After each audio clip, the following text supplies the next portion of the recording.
Why doesn't the keyboard control work? Welcome everyone to Rainy Nights. We got a few people in the audience tonight. Let's see, we got Journey of Jerry, um, my Pillion, Dry Heat Doug, and well, you guys. So welcome everybody. We have more people jump in later, but now we're just well, it's just us.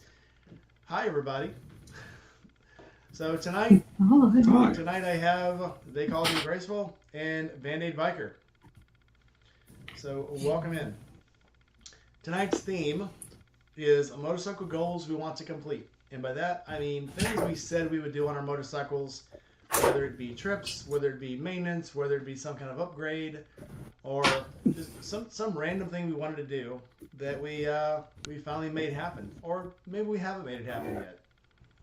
So let's kick this off, and everybody knows I just tried to attempt I haven't put the third video out yet, but I just tried to attempt the Natchez Trace Trail. And on one hand, I failed miserably because I didn't get to finish it, but on the other hand, I made it all the way down to Natchez, which is about 300 miles, and then I made it almost all the way back up. So in a way, it was a success. I didn't get to finish it, but I did something I never did before. Actually was on the Natchez Trace for about 200 miles. So, small wins. Take your victories where you can get them. So obviously, my next step is to do the entire thing. With that, I'll turn it over to you two guys. What do you want to compete? What do you want to complete on your motorcycle? I'd like to do an iron butt at some point. We did 800 miles in 14 hours once. That was a lot. Pretty abusive, and the weather wasn't super awesome, but just to be able to say we've done it. And then the big rallies, we haven't done any big rallies yet. Well, except for Rolling Thunder. Oh yeah, we did Rolling Thunder a couple of years because we lived there or did live there. And then the next biggest rally we've been to is Gibsonton, and it wasn't even. It was a slow day. Like the big ones like Daytona and Sturgis, we haven't made it to those yet, and we want to. At least once, even though crowds like that are not great. But you got to do it at least once. Well, I do want to make it to Sturgis, but I don't want to go during the rally. I want to go off season where I can actually see everything. It's almost like we got to go to Disney World one time, and we went when a hurricane was coming in. And so we had fantastic seats every night at the restaurant. We stayed in the Plantation House. We had there was no lines to get on anything because the first day we were there, it pretty much rained the entire day. And after that, there was no rain. But everybody had canceled their trips because the hurricane was coming, and it barely missed Orlando. So we had it all to ourselves. So perfect trip. So I kind of want to do the same thing at Sturgis. I want to go when no one else is there, or maybe they're afraid to go, or I don't know, the fluffy cows are rampaging, maybe. I don't know. But I want to go when no one else is there. So with that, let's see who just stepped in. Serenity Kitty stepped in, and Chris Cowton. So welcome, everybody. And of course, Journey Jerry. He was here first. Our captain. He's always the first one in. It's kind of a tie between him and Bleak Rides is usually the first ones in.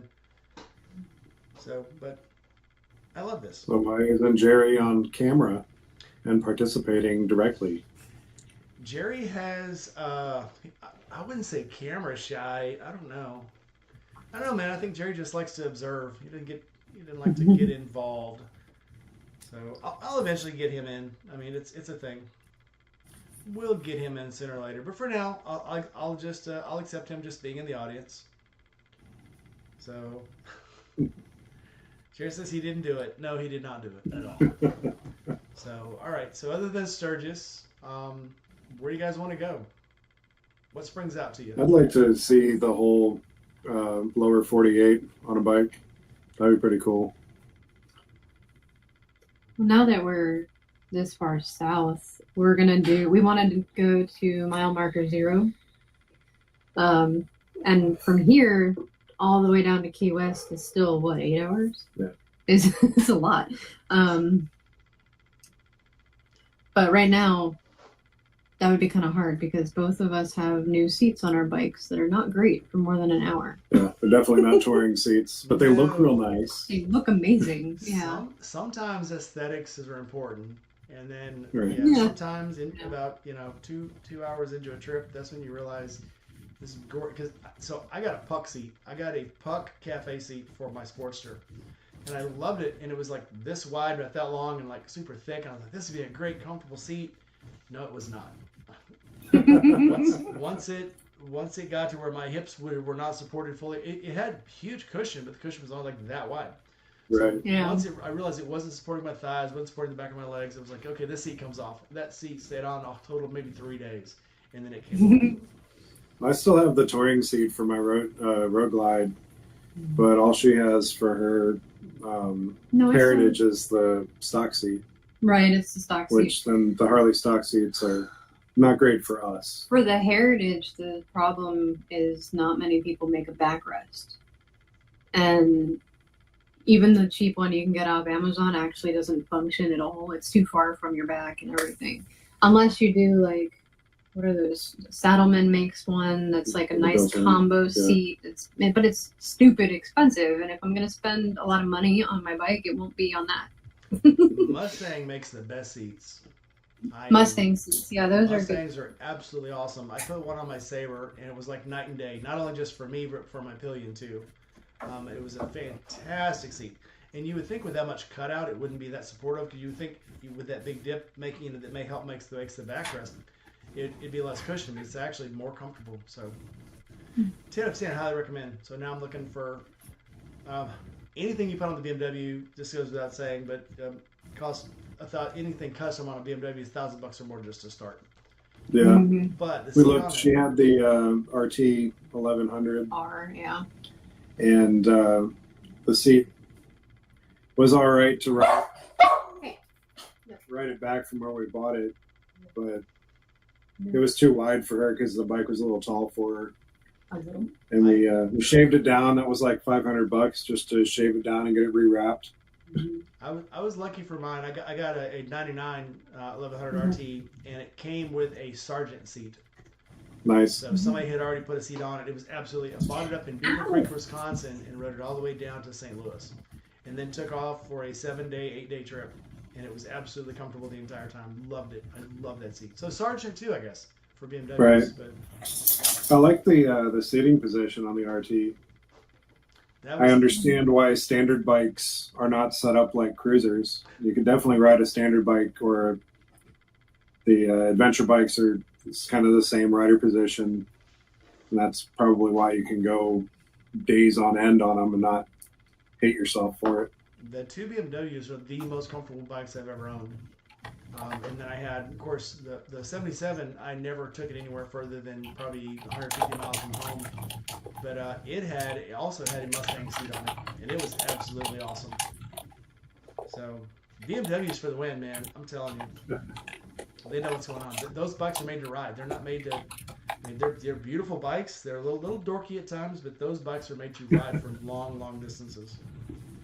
Yeah, if I got a BMW, it'd probably be one of the GSs. Just because they're more, I'll just like them better. The Ks are awesome, but you're gonna spend Harley money on it. You can get a GS 900 for like 13 grand or something, brand new. A GS for 13 grand? Yeah, the 900. It's like 13 or 14. Oh, the 19. Okay, yeah. I was gonna say my GS or my K16 was only 25,000. And a BMW or a Harley Tourer that costs that much is like 40,000. That has everything on the heated seats, heated grips, adjustable windshield. Okay. You're going to spend huge money on that. But yeah, my next, I'm actually looking for my next BMW now, and I want to get the R18. I want to get the Trans America. Okay. Which will be absolutely awesome. Let's see who else stepped into the chat here. So Rowdy Yeats and Sick Bastard, welcome guys. Nice to have you in. Yeah, so Jerry was looking at the GS, the 1350. That is Harley money. But you're looking at their top line flagships. Those are bikes you get on and cruise the world on. You get on them on a Tuesday, you don't get off of them until 50 more Tuesdays. They're meant to cruise the world, so they're meant to be trouble free, constant, run forever, and that's why those bikes are, a bike for one person with luggage ends up costing $27,000. Yeah, Ewan McGregor and his brother do a world tour thing on motorcycles, and I think the first year they did it, it was on the big GS. Yeah, oh yeah, when they did, so when him and, why can I remember, Charlie Borman, when they did the first one, they were on GS 1100s, and what was funny, they tried to get Triumph to sponsor them, and they tried to get somebody else to sponsor them, and they wouldn't do it. So the GS was kind of like their last choice. And then BMW said, yeah, we got these bikes, we'll give them to you. And so, because I think it was Charlie, or no, it was Ewan, really wanted like the Tiger or something. And at the last minute, they wouldn't give it to him. So they ended up with the GSs. And I think so then the very next one, they were on the GSs too. And of course, the last one they did was on the Harley, but I think that was a sponsored trip, that Livewire. This one, I think they're on I've seen some of the promos for it, but they're on like old bikes, like classic bikes. And I want to say one of them's on a Triumph and one of them is on an old BMW. I haven't seen a whole lot of footage from it because, of course, they're keeping it quiet till it actually comes out. But I got to test drive the Tiger 1250 once. That it's silly. Triumph it's sillier than the Pan America. The Pan America, I think, I know people love the Pan America as main, but to me, man, that is the silliest bike. I saw this guy in Britain, and they said they took two of the new Pan Americas and they rode them for, I think they said 30,000 miles. He was going through this list of problems he had in 30,000 miles. And, I can't believe they made a CVO version. Cooling electronics. And well, what's funny is the CVO version, there was one here at this Harley, and they had to knock it down to $25,000 before somebody bought it. They couldn't sell it. And it was dumb. They shouldn't have done that.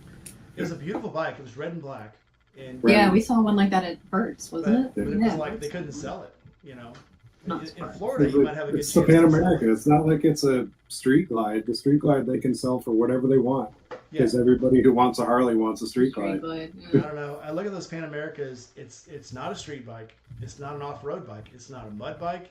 It's not a mountain bike.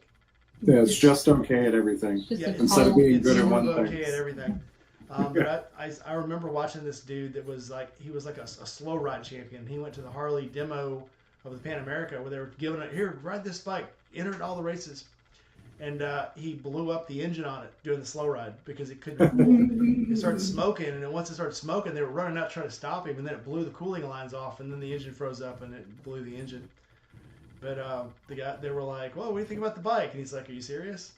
But just like everything, I mean, Harley gets these engines made. We talked about this probably a couple shows back, but you look at like the V-Rod. When the V-Rod first came out, it was a beast. And the first thing Harley did was, why is that huge radiator on it? We should shrink that down. Oh man, it doesn't sound like a Harley. Let's open the pipes up a little bit. And all of a sudden they had cooling problems. Like, why do we have cooling problems? We don't understand this. Why are there cooling problems? But because Porsche designed that engine. Right, and they made it perfect, and then Harley screwed it up. Yeah, and they're like, why we don't need that big ass radiator. Let's take that radiator off. Oh, why is the engine smoking? Don't understand. Yeah. Joey Stromboli, welcome in. And Lala. And Lala too. Lala, come on in. Lala should always put a duck up when she first gets in the chat. They all know I see it and I'll know it's her.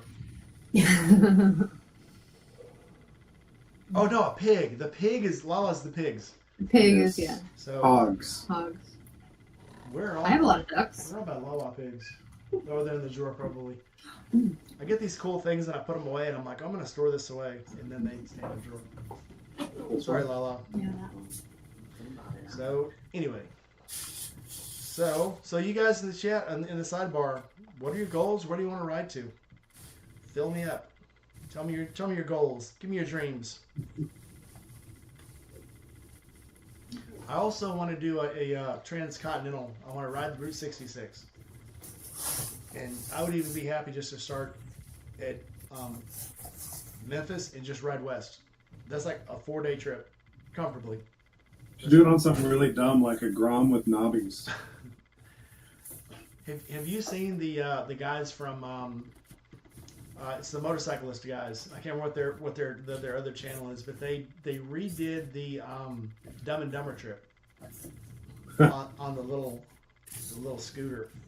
That's awesome. And they do weird stuff like that. They did the Alaska Highway on some Cub, or like the Trail 90s. Yeah. And it's just the stupidest stuff, but it's got to be fun. I mean, there's too many big tough bikers that take themselves too seriously. Motorcycles are supposed to be fun. motorcycles are supposed to be fun. And go out and do dumb shit stuff. if you're not doing something cool, where even if it's just people looking at you and going, "Oh my God, look at that guy!" Everybody's looking. It ain't got to be super cool. I mean, nobody's surprised that a road glide can ride across America. That's not surprising. When you take a little like a Sport 300 or a 250 and ride that across America, you've done something. You can ride a clapped out freaking Ironhead from Portland to Florida.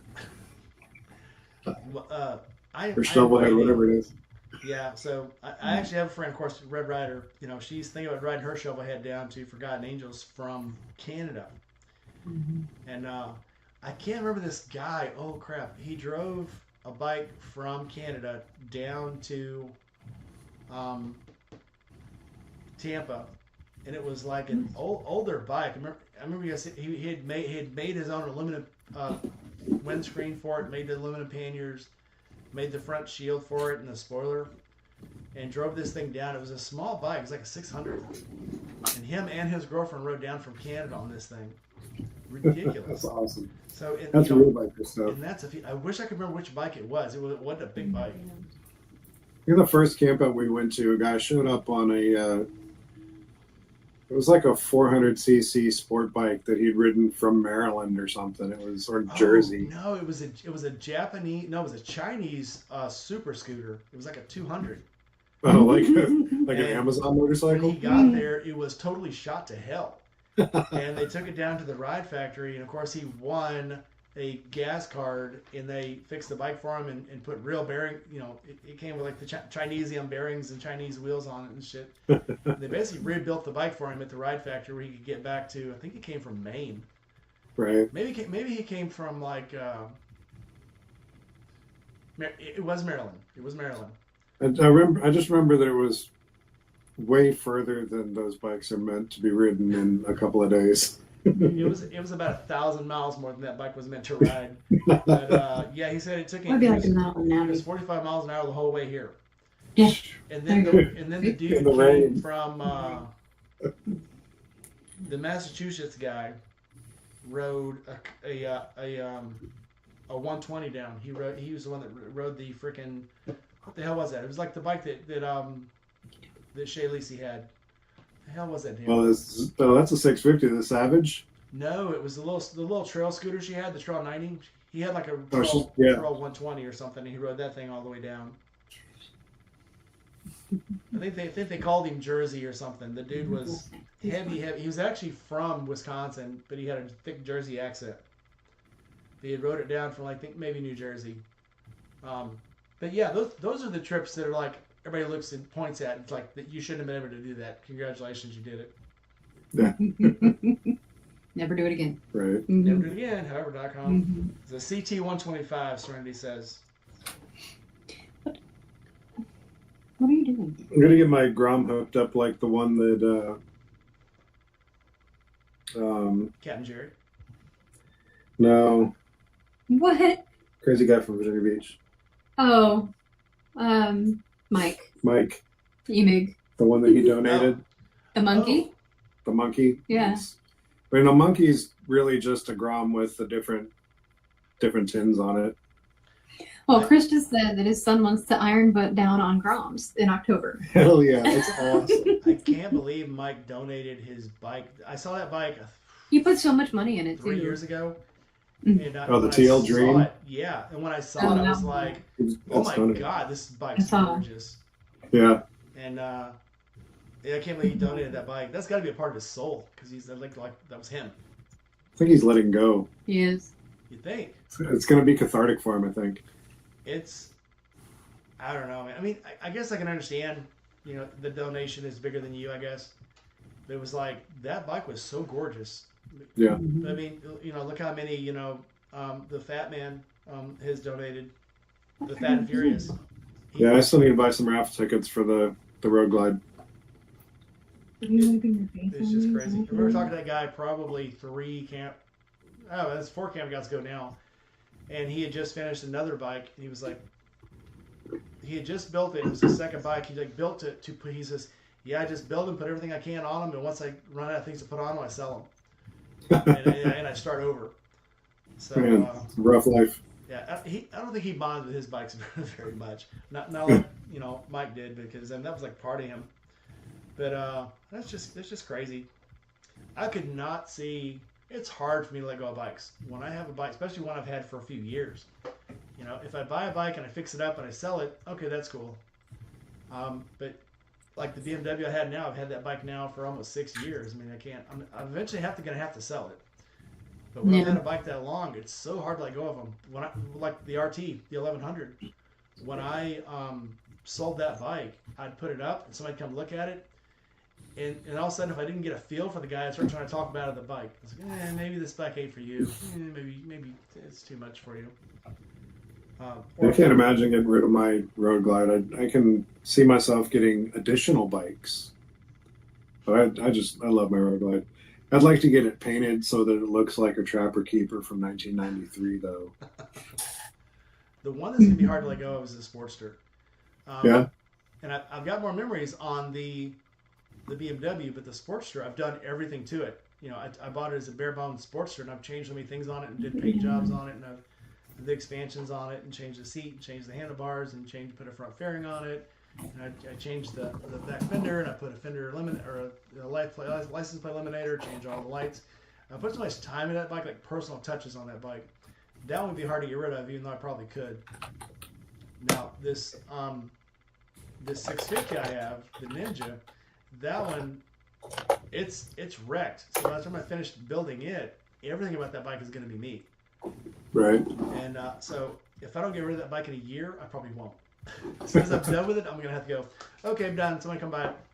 Right. Or donate it, whatever. But I mean, I don't know. Bikes just kind of become part of your soul, Right. Insane. I'm sorry.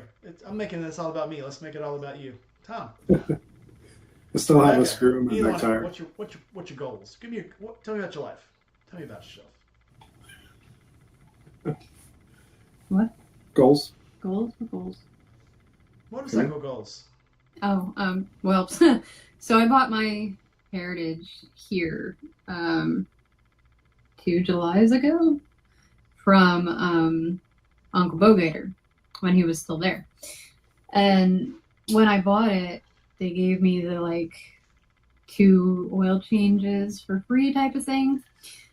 I've had that bike almost 2 years, and I have not had an oil change done. So I kind of need to do that before I can do anything else really on it. I did list that as one of the goals. Yeah, you said maintenance. So yes. Yeah, that's a goal. He just needs to change his rear tire. So right now, we're both kind of not riding. I'm trying to catch up on Lolly. What did you asked Lolly, mine or Rainey's? What? She said great sticker collection. So I said, whose? Mine or yours? Cause actually, both have a pretty good sticker collection going here. So both. I say both. She said both also. She did, yeah. It's funny that so I started when I first got the BMW. I started putting this together. And everybody kept asking, how can you see through the windshield? And I kept saying, I don't see through it. I see over the top of it. I don't actually see the mirror, or I don't see through it. And people kept saying, you got to change that. You're going to kill yourself. You're going to die because you can't see. And so finally, I went ahead and changed it because I wanted a different style. And so I filled it up with stickers, put it up there, and I filled this one up with stickers after I took it off. And put it up there. So. That's what we should do. I have a windshield in the garage that's sitting still. I think we forgot to give it back to the person it belonged to, and then he doesn't have that bike anymore. So we should put it on our wall and fill it with stickers. Well, I Just have bring another, it to the next camp out. Yeah, I have everybody another slaps Spitfire them. window. I might put it up there and fill it full of stickers too. I have so many stickers, I don't know what to do with them. And I'm like, I do too. That's good framing, though. I mean, Hmm. I did. Well, the difference with my sticker collection is it rotates because people buy them, so they go away. Nobody And that's buys not even mine. half of them. Nobody buys mine. They just stay there. Yours are already stuck to something. What I need to do is take all the pins people have given me, yours included. Now I have them in a box now. And what I need to do is put them on a vest and hang them up here too, because it's like Yeah. I don't want to put them on a vest because I don't want them to get damaged, and I don't really wear a vest that much. Right. So I really don't have anything to do with them. But I think if I hung them as a accessory in here, maybe that'd be worth it. Still thinking about it. Maybe that's my goal. Do something with the pins. Maybe that's what I should do. I've got plenty more if you want more. I'll see what you got. Mm. Once I start hanging them. Joey says, I got you beat. I'm going 4 years, no oil change. Dude, I can't even make. The longest I've ever gone without oil change so usually I do oil change right before I go to Forgotten Angels, and I'll do one right after I get back, because that's usually 3,000 to 5,000 miles. And I missed the last 2, so I went almost an entire year without an oil change. And it's so weird. So as soon as I saw that I was almost up to a year, I was like, changing this one. And went ahead and did the oil change. And the oil only had like 3,000 miles on it, and almost looked brand new. So that's sad. That's sad for that bike. That bike usually gets about 12,000 a year. There he is. There's our Here you new go, puppy. Bobo. There's our new puppy. Let me go through the chat because I'm missing everybody's chat. I don't have anybody regulating tonight. Hi. Were you sleeping? Did he wake you up? Yes. Yeah. Troublemaker. Does But other anybody- than maintenance, right? I kind of want to ride to New Orleans. Oh, the roads are so bad. you don't want to ride. Well, if you ride to New Orleans, cool. Don't ride to New Orleans and stay anywhere. Right. I'm not. So I saw. I'm missing parts in the morning. Yeah, I need to go have some beignets at Cafe Du Monde. I buy coffee and beignet mix from Cafe Du Monde, and I make my own beignets. And, He did that once. Yeah, he made his From own. scratch. Absolutely messy, however, so good. Oh yeah, worth So it. good. Millie X made it in. Welcome in, Millie X. Hi, Millie. I need to make her a video. Her last video was she put in some designer contacts, and then she made a video of her trying to get them out because she couldn't get them out. So she was taking them out with a pair of like rusty tweezers. And I'm like, Oh, that's one what does. the hell? So I told her I'd make her a video about how to take your contacts out. So Yeah, I had one rip while it was in my eye still, and that took a lot of effort to get it out. I've been It was wearing contacts since I was 15, and I learned every way to take a contact out, especially when you wake up in the morning because you forgot to take them out. And Not the they're night dry. before. So yeah, there's something. What's that word? Alcohol. And Mhm. then you wake up the next morning and they're stuck to your eye. So I learned a lot of different ways to pull them out of your eye. Yeah. That's when you keep a lot of re-wetting drops around, like have them in every vehicle, your desk. Like I wore contacts religiously for many, many years too, and I just got them again. But I have like crappy stigmatisms that change every freaking year, so having to get new stuff every year is too damn expensive. But we were on the bike, and that was when it ripped in half for me, and that was really fun. I had one eye I could see out of, the other one just completely jacked up, and he was smoking a cigar, and the ash from the cigar hit me in the face because I was a backpack at the time. So that was special. I hadn't worn contacts Aesthetics. after that for a while. Yeah, it was fun. What's funny, and I've told this story before, but every time I either die on a hospital or something happens to me and I get like tragically wounded, when I come out of anesthesia, my vision's better. And I'm to the point now where I don't even need glasses. I wear them like to watch TV, and that's it. When I was 15, I was I'm diagnosed with a huge astigmatism, and my vision was like 2400. My contacts were 3.25 and 3.50. And now my last pair of contacts was 1.25, and she says she could put me in a 1.0, but it would barely help. Yeah, so, they don't even. You can't even get readers at Walmart that low. No, so I'm like, yeah. The 1.0s. Oh, yeah, mine are 1.0. I wear 1.25 glasses, and I don't wear them at all. For driving, don't need them anymore. Working, don't need them anymore. I only wear them when I want to play video games and not get killed. When I'm trying to snipe the evil aliens, that's when I wear my glasses. Otherwise, I don't need them. Yeah, I only wear mine when I read books. I can barely read my phone or my laptop or tablet anymore, or my watch. But I'm stubborn, so I don't wear my glasses. You're readers. You never even went to go get glasses. Yeah. I only need readers for really, really small print on stuff, which was funny. I used to have to wear them for reading, and now I don't at all. It's weird. The last time I fell and hit my head and I had a seizure, when I came out of it, I didn't need glasses. Well, that's one way to get free LASIK. I mean... Here's a funny story for it. Do you know how they found out about RK surgery, radiokaryotomy? They were taking World War II vets that came back with shrapnel injuries in their eyes, and when their eyes healed, they could actually see better. So then they started studying it more on all these people in Vietnam coming back. It had all these eye injuries, and when they took their bandages off, they could see. Weird. So it was, yeah. So somebody's like, let's rip this eyeball apart. Right. I'm sure that the first trials were probably the first trials were probably rough because they thought they actually had to shoot them in the eye to make them better, and that probably wasn't. But they finally figured out, if we cut this eye, it'll heal on its own and it'll be perfect. So yeah, it's weird. Let's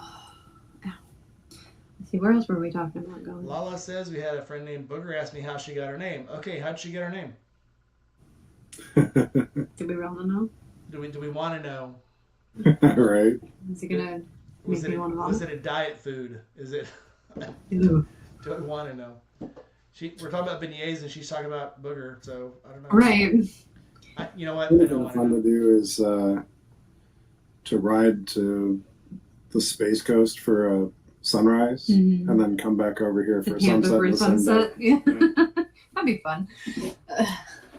That's actually not too far, so you could be... No, it's like... You can watch the sunrise, get shit-faced drunk, sober up, and then go to the other coast and watch the sunset.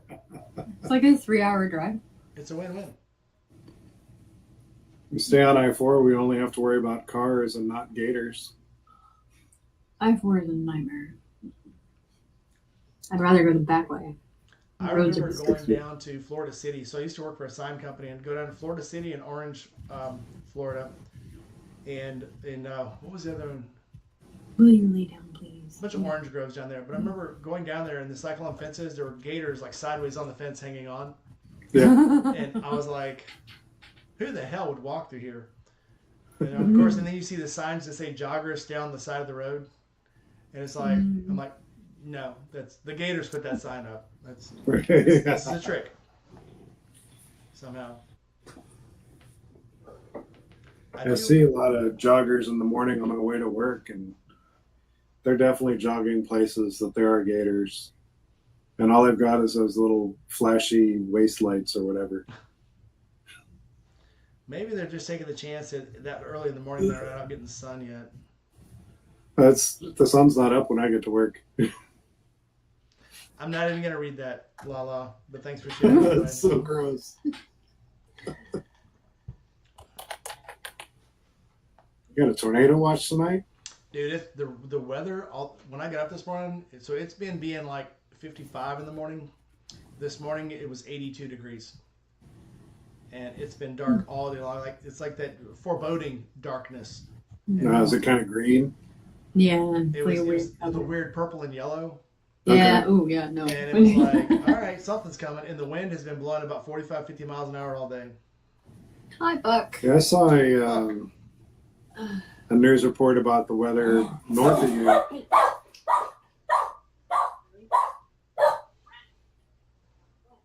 Anyways. news. I guess Minnesota and Wisconsin got beat up yesterday.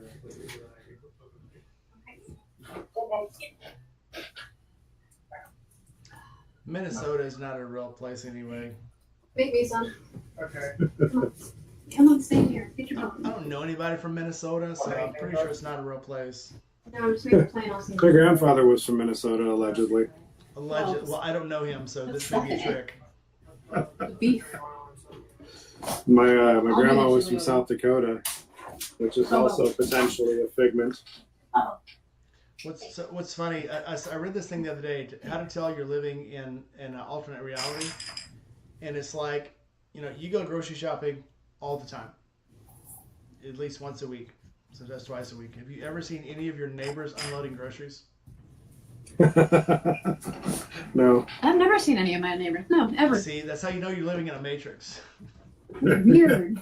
It's a Or- game of Sims, and whoever's controlling us sucks. We even used to have Walmart deliver them and drop them on the porch. And they go outside, bring them in, and I've never seen anybody get groceries out of their cars.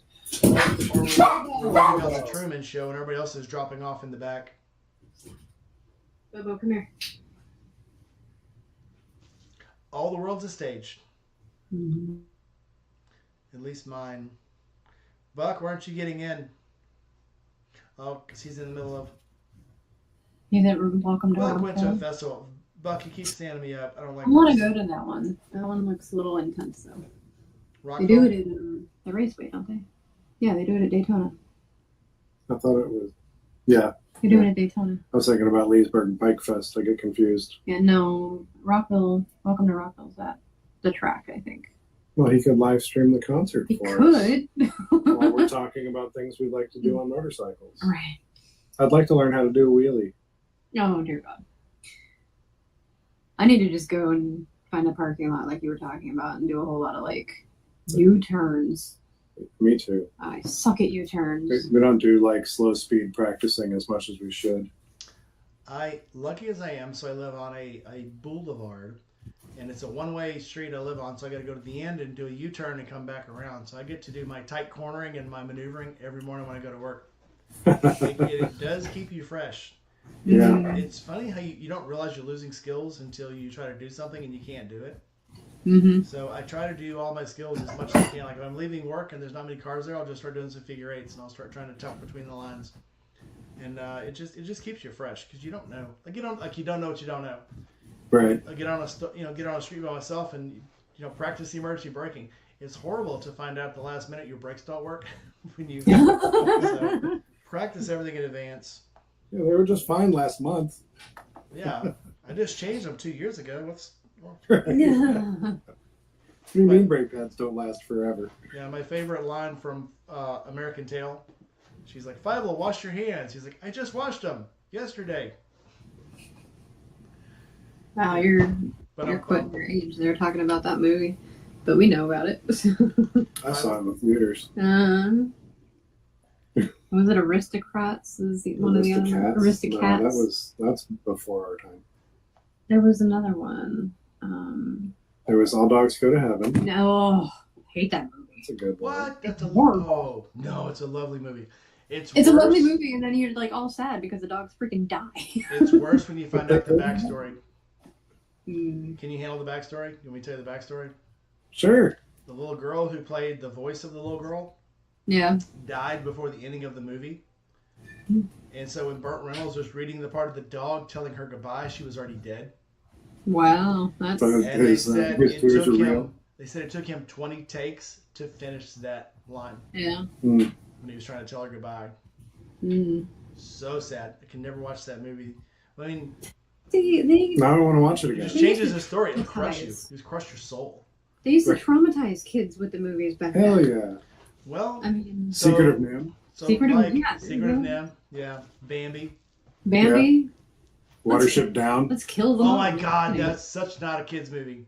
It's like, oh look, here's a movie about bunnies. Kids, gather around, let's watch it. Right. You ever seen The Last Unicorn? Oh God, yes. Yeah. So yeah, I Never mean, knew back story. then, so Disney had this thing. Obviously, the originals were much worse. But he had this thing like you shouldn't shelter children. This is a life lesson, not it's entertainment, but it's also teaching life lessons. Yeah. And They talk about that actually. There's a new series called How Disney Built America, just like the food one or the Men That Built America on the History Channel. And it's going over everything of how he built all of it, and pretty interesting. But it talks about that, how, this is going to scare children. No, it won't. They need to know. Well, Tolkien said that Disney wasn't hard enough. He said it was too nice. Some of the stuff that Tolkien said, people have to die. People, of course, R.R. Martin took that way in the extreme. It's like, oh, somebody has to die? How about everybody dies? That's even Everybody better. dies. Yeah. But, well, even Tolkien. You really like this character? Dead. But even Tolkien, like with the books, everybody's imagination is different. So some might imagine that anything bad in that really, like, not horrible at all. But then there's other people who go like way dark. Right. Think of emotional breakdowns from books. Yeah, from books. I'm still reading the Silmarillion, and it's no prisoners. I mean, it's a good book. Oh, it's awesome. It's like everybody dies. Kill everybody. Yeah. Oh yeah. You die Awesome. too. Not only will I kill you, but I'm gonna demonize you. I'm gonna make you like I'll be possessed. I'm gonna ruin I'm gonna eat your soul. Now you're one of my dark minions. Have a nice day. Let's go. Right. Who doesn't love a good lich? Yeah. That book makes the Lord of the Rings, the trilogy, the Fellowship of the Ring, look like a Disney movie. It's insane. But you read about, so Tolkien went to great lengths to do a whole lot of symbolism in his books. And Right. if you read through some of these forums, like they're talking about how the original king, the one that took the ring totally possessed him. Yeah. And he was killed from behind by orcs. And then the great-great-grandson, the one that tried to take the ring but then was guarding Frodo, Yeah, Aragorn. got shot in the front. Not Aragorn. Yeah, Viggo Mortensen's character. No. The other guy. No, the other one. When the orcs attacked and he blew the horn of Gondor. Yeah. Right, I can't remember who. But what his name he was. conquered the ring, so he got to die facing, his fears. And his great-great-great-grandfather was shot in the back. Right. So there's a whole lot of symbolism there. Facing your death and facing your destiny, and he wrote those books so deep. It's crazy. It's literally. It's funny. It's almost like the Bible. You have to have someone else kind of help you translate it to understand all the symbolism in it. But, you got to get some of the big nerds. And it's not as obvious as the C.S. Lewis Chronicles of Narnia, which are obviously Bible stories. Yeah. Yeah. That's so. the first time I saw Aslan. I was like, oh, that's Jesus. Cool. Yeah. So anyway, a lot of good stories. in life. But Hello, Kifa, Kifa. welcome in. What else did we talk about? Folks and creatures. Oh, see, forest creatures. We're gonna have to ride out to Utah. Yeah. At some point. So her best friend is moving to Utah here soon. We'll probably ride out there. Utah. We Yay. catch a Caps game. Oh yeah, now that they have a hockey team. Yeah. So if we can manage it, it'll probably happen after we retire. We want to go see a Capitals game at every arena, which would help us do the ride the whole lower 48, and we could go across Canada. Yes, that would be fun. If we're back on good relations with them. Oh, yeah. You never know. Lala says it's pronounced Tolkien. Okay. It's Tolkien. Tokyo. I will mispronounce it even worse, Lala. I'm an American and I will pronounce words the way I want to. I will Americanize. So the guys at work, I work with a lot of guys from like Colombia and Honduras and Mexico and Venezuela. And it's funny to them how we can mispronounce every word. And they're like, yeah, they say it's not really English. I'm like, it's not. It's American. It's not English. Dude, we won a war to pronounce shit the way we wanted to. Aluminium. Aluminium. Aluminium. There's another one that gets me. I wish I could remember which one it is.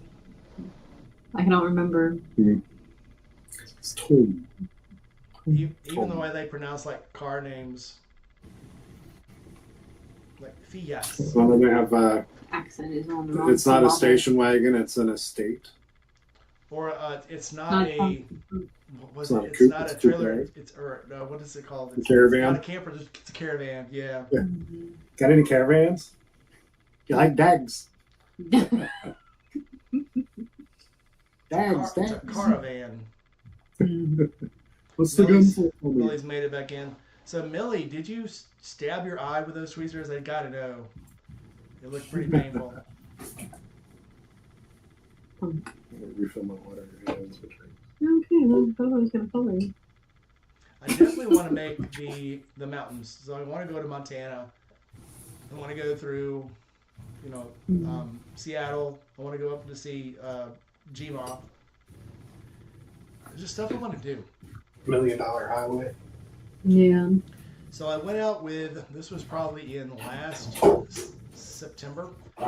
Went out to see Steve from Indy Ridge, and we drove through parts of California, and we went out to Willow Springs.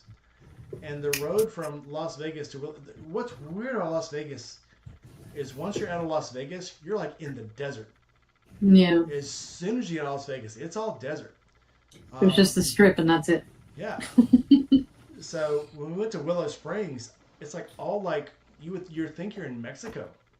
There's nothing there but this little 2-lane highway and a whole bunch of little shops on the side of the road. That's it. It's and it's gorgeous, and it's mountains. There's freaking mountains all around Los Angeles. Who knew? Well, that's why you can, go to the beach and go skiing in the same day. Like, it's really weird, but you can.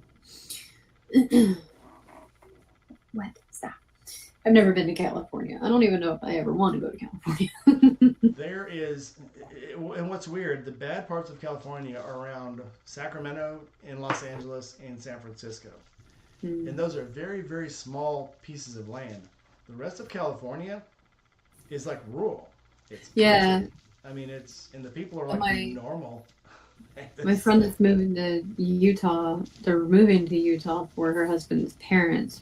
His mom is dying of cancer and dementia and a whole bunch of things. And they moved from California to Utah, and they lived in the middle of like nowhere. It was farmland. Like it was an hour to go to a grocery store. So there's plenty of that out there. But everybody always assumes when you say California, you're talking about the big cities.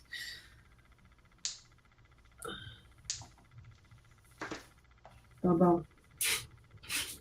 This dog. What are you doing? Oh yeah. So if you guys got goals, put at Rainy Rider and tell me your goals where I can see them pop up.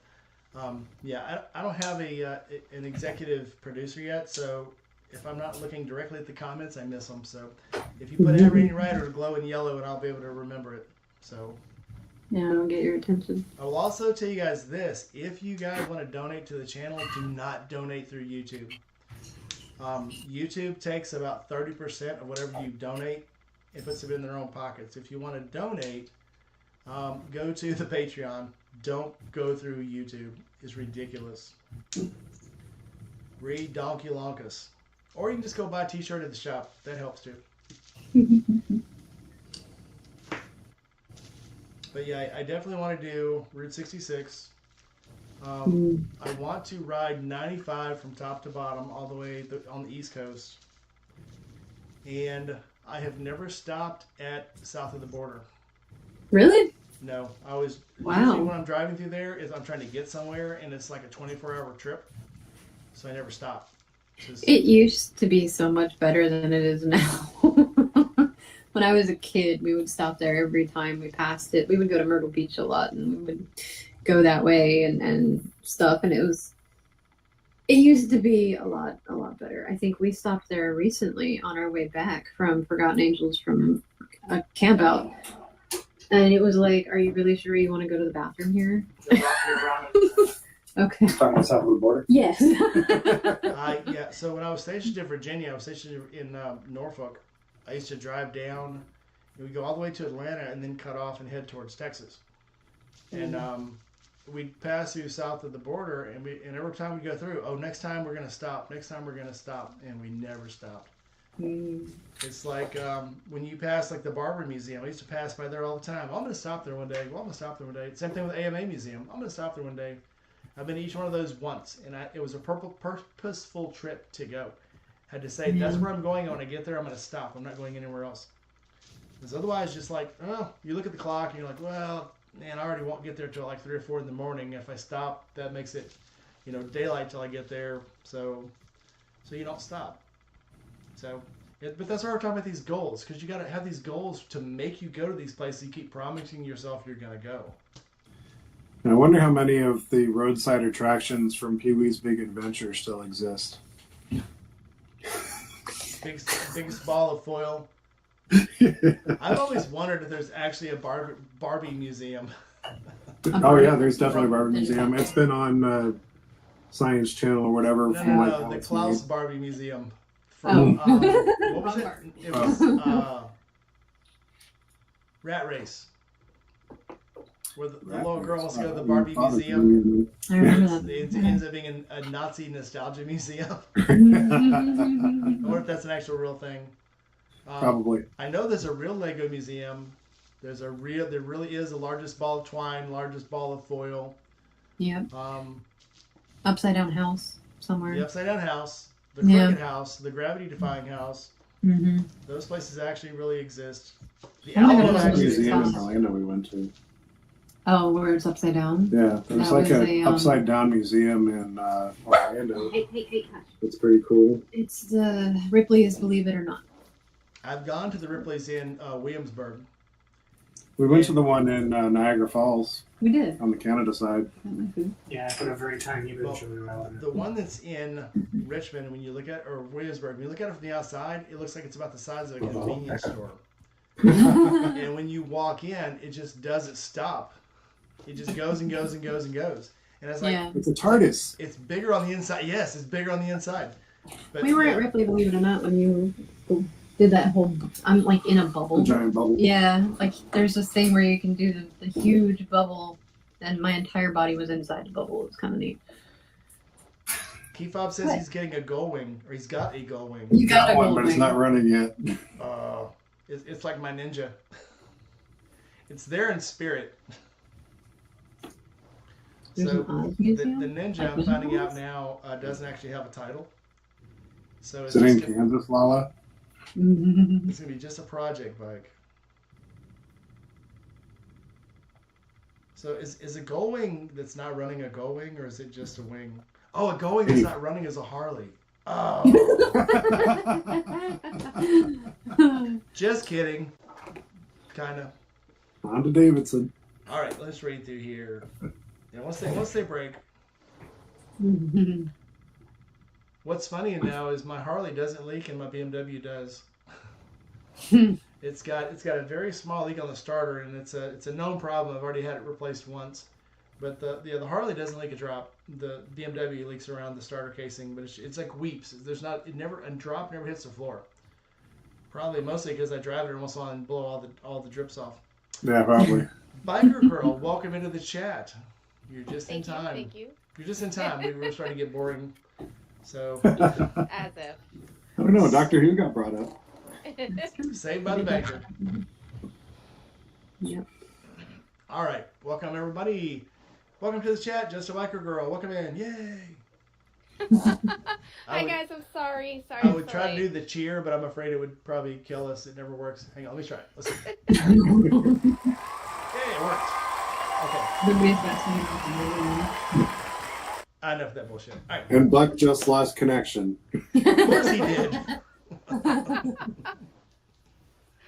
I didn't even notice him in. Yeah, he said he's in the middle of nowhere. He's at a rally somewhere or a little function, but not He's at a surprised. concert. Hey, no. Biker Girl, welcome in. So we're talking about goals, things you want to do. And On Your bike. What kind of goals are we talking about? Like, adventures, riding, customizations. I figured you would Yes. say trying All to of get the somewhere above. without your clothes on. So, just. I mean, welcome to the chat. What do you got? Yeah, it's either customization, upgrades, services, a place you want to go, bikes you want to ride. We're kind of covering that. What do you want to do? What do you want to do motorcycle Oh wise? God, I want to do what everybody else does. I think what everybody else wants to do. I want like one of everything. I want them all. I like all the bikes. I wish I could afford that, and I wish I had a garage to put them in at the moment. But I think it's fun to do the customizations. I like to spread mine out and just pay as I go. And I'm definitely working on that with a Street Glide. That's such a work in process right now, and it's no slouch. It's not a slouch bike at all, but it's it's just not mine yet. So I've got to make it mine. That's my next goal. And then quit my job and ride cross country. That's what I'll do. Millie, what's a humid heat stroke duck? That's a second time. Human heat stroke duck. Millies are Australian, if you don't know, so I'm wondering if that's just like an Australian thing. Yeah. An autocorrect? It might have autocorrected her. Isn't Buck's name Duck right now? Oh, Yeah. oh, I mean, what was Millie's name? Didn't we give her one? I don't remember. I don't remember. Mine was Ben Dead. Yeah, Ben Dead. I don't know. My mind's not that good. I'm old now. I don't remember these things very well. What was Rainey's? I don't remember. I don't remember. I level up next week, by I the don't way. know. I was drinking last You week, do. so I don't know. You're gonna be 40 Again. Is again. that it? I mean, Again. Many Several years times. in a row. Many times. I'm almost 40. Yeah. Yeah. Yeah. Which time? Stuck at 39 40th like reunion. Yeah. You're gonna actually turn 45 this year. Still not even close, but I'm not advancing it again until I hit level 50. I saw this thing. It was like millennials talking about how they can be looking so much younger than Gen Xers. And I'm like, because we have 30 years on you? I mean, it's... Just saying. I mean, you look younger because you're like 30 years younger. That's not a secret. I mean... I saw some recently that the Gen Xers are all aging more slowly. Like, there's a bunch of millennials that are aging that look like horribly. they're 40 and they're like 27. There's that one dude that does the recipes on. Yeah, He looks he's like so freaking funny. Method Man, but he's 27 years old. Yeah. Method Oh, Man's like no. 55. Well, It's I ridiculous. think it's because the drugs are different. Maybe. Nah, We because we had, had cleaner drugs. we had That, kinder, gentler drugs. well, allegedly, because we didn't have the internet, so there's no evidence. Yeah, I don't think they were kinder or gentler. They just weren't mixed like they were now. I Right. think it's the fluoride in the water. I think Let's that's put what it is. fentanyl in everything. Everything. Yeah. Millie says she's from the land of humidity or death hypothermia. As a I am from Diana remembers, she was Wisconsin Molly. as well. I remember going in the summer. So where we lived, I lived in Grays Lake, Illinois, the first time I was married, and we would drive up to Wisconsin to a spring, and it could be 100 degrees.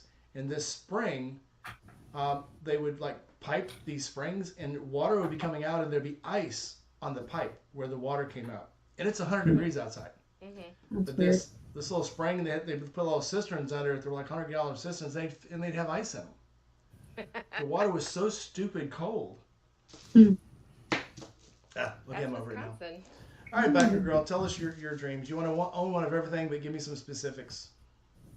So I've owned Harleys my whole life. I have never owned another brand, and it's a lifestyle thing. It's nothing more than that.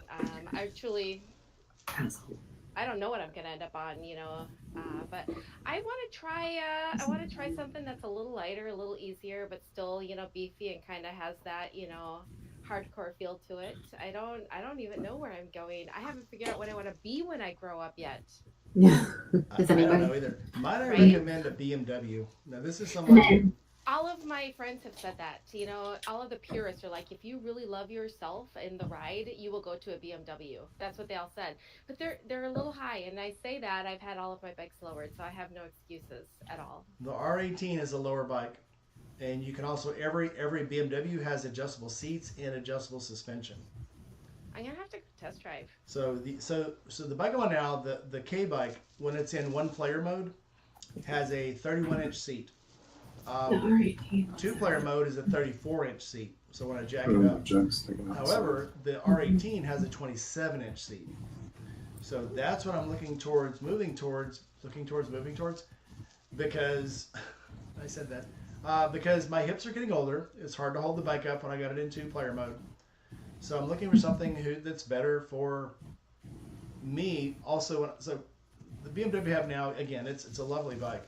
But when you got 2 people on it and you have to jack it up for the suspension, that's a high bike. And then you don't realize how high it is because the pegs are at the same height because they don't go up any further down. You don't notice if you can pull up to a gas station after about 6 or 7 hours of riding, you go to put your feet down, and the ground's further down than you thought it was. So, and that's also when your feet start going a little numb from being in the saddle for so long. And when you're low C height, you can flat foot, you don't notice it because you're putting all your weight on your heels and your soles.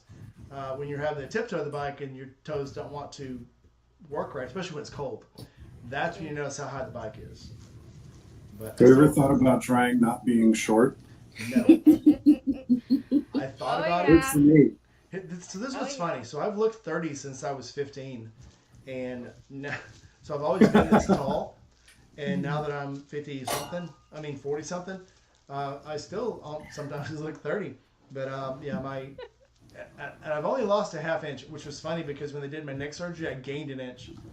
So I lost a half inch off of my 5'10", and then I gained a full inch when they fixed my neck. And then I'm back down to 5'10" now. So He gained some when they fixed his neck too. I had a C5, C6 fusion a few years ago and gained an inch. Oh my goodness. that's crazy how they can fix that. Yeah. Huh. Now you're actually 6'2". 6'3". I'm gonna go in for No. like 4 surgeries. I might hit 5'4". Right. You just need that Gattaca surgery. I'm 5'5" on a good day. Get your shins extended. Oh. No. So, funny story. So, a guy we went to see it when I came back from my last deployment. We went to Nashville, and for the returning home brief, your family got to go with you. So my wife came with me, and the speaker there was a guy who lost both legs in Vietnam. And he told the doctor, since he's building him new legs anyway, he wants to be taller. The doctor says, we can't do that. And he lost his legs in 71. When he lost his legs, he was 5'9". And every time he had his leg built, he squeezed in another half-inch, quarter-inch. Now he's 6'4". Every time they rebuild his legs, that he gets it gets them made a little longer, which is was kind of cool. What's going on in the chat here? Darling Harbor. So It's way too much. that's kind of cheap. Anytime I got to go overseas in the military, with the exception of a few times, it was like it's been a business trip. So I didn't get to play at the cool ports. We always went to the really shitty ports. So yeah, I didn't get to go to any of the cool ports in like King's Cross and in Sydney. We got to go to these little shitty little ports. Although every country's cool, most of them. But You yeah. reminded me. We wanted to go back to Europe and ride through Germany. We didn't get. We weren't. Over Salzburg on a bike would be awesome. Yeah, through the Alps and stuff because those roads were amazing. I wanted to do the Alps, and I can't remember which. The one that goes from France to Italy, and it's the really windy road. And I thought, yeah, I could do that. Until I saw other people, and it's not the bike riders that mess it up; it's the people they run into, or they run into them. Some of those roads are really narrow. Well, they're not only narrow, but these. I mean, you're talking about, 40, hairpin turns back to back, with the stretch between the hairpins only being like a quarter mile long, sometimes less. Some of our friends drove from Germany to Italy, and apparently Italians are the worst drivers in the world. They own the They road. look civilized on the surface, but they drive worse than India. Oh, That's pretty That's amazing. an accomplishment. Yeah. Yeah. Uh, But I would There's love to do that. there's tour companies that you can go ride in Germany. Like the bike is included That'd be neat. as part of your tour package. Yeah. That would be pretty cool to do. BMW does fantastic tours over there, and Harley has started doing them in the last probably 5 years or so. But everybody says take the BMW tours. Don't take the Harley tours because it's a. And I hate to say this. I've watched this, noticing other people do their tours. Is these people that do the tours? That's all they do. They're weekend riders, and then when they go, they try to show off. And I think the last one I watched was Amanda Zeto's, and the people she was with kept trying to outrun her. It was like they were trying to prove something. They're not there to see anything. They want to like prove that they're good riders. So they're, you know. And the one guy kept trying to run her over, and so she finally just got out of formation and let everybody pass her, because it's like, you know, of all people, Amanda Zetto has nothing to prove, and she didn't think she's a very good rider. That's why she's letting people pass her. Well, they must be better than me. I'll let them pass. But have you seen Amanda Zetto ride? It's ridiculous. So it's like, well, you have nothing to prove. And I did the same thing when I went to Eureka Springs. You know, we're riding this road, me and Diana, and these guys behind us are, you know, trying to speed up on us, and I let them pass me. And what was funny, the dude got around me, and they went to go around the curve. The two guys in front were pretty good riders. The guy that was behind them was trying to keep up and nearly slid off the road. And the very next overlook, they pulled over to rest because the guy, I'm sure, shit his pants, no doubt. But it's like, wearing brown. but yeah, that's what I want to take one of these Alpine tours, but at the same time, I don't want to end up with a bunch of people that I don't know who think they don't want to be embarrassed by other riders, so they ride outside of their own skill set. Well, that's like the people that go on the Dragon who aren't ready for it. Right. They got their buddy who's super experienced and can drag knee, and they're new riders. I just don't get these guys who, I mean, the Dragon, you know, I used to ride that for fun just because that's how you got out of West Virginia. You get out of Tennessee to get into, but then you ride like something like Eureka Springs, and there's UPS drivers driving on that road that fast, and it's like, all right, that was the only scariest road I've ever rode was the picture of one from Ozark, Arkansas up to Eureka Springs. Absolutely frightening. No shoulder on the road. You know, like the Tail of the Dragon is pretty level. You got some hills and stuff, but Eureka Springs, it's a 300 or 400 foot drop off the side of the road. That's Gnarly. freaking scary. If you slide off of the Tail of the Dragon, you're going to end up, you know, in a ditch, or you end up in the creek. You slide off the Eureka Springs, they're not going to find you until summer. It's like riding around in Asheville. Yeah. Freaking nuts. That's California too, though. Everybody gets these itty bitty little like 4-bangers, 3-bangers, and you know, drive them like they're Mario Andretti down, you know, the PCH or these mountain passes. And you know, PCH is best enjoyed at maybe 45 miles an hour, and I'm on my way to work, and I might be in a straight enough stretch. You know, I might hit 60, and I've got people up my ass waiting. You know, hit the turnout, let them all go by. Oh, let them go by. Pass them away when you see them in the ditch with their bones sticking out of their wrists. And they're all just like, absolutely, oh, I can't believe I had such a bad accident. Like, really, dude, you're going 80. You're going 80.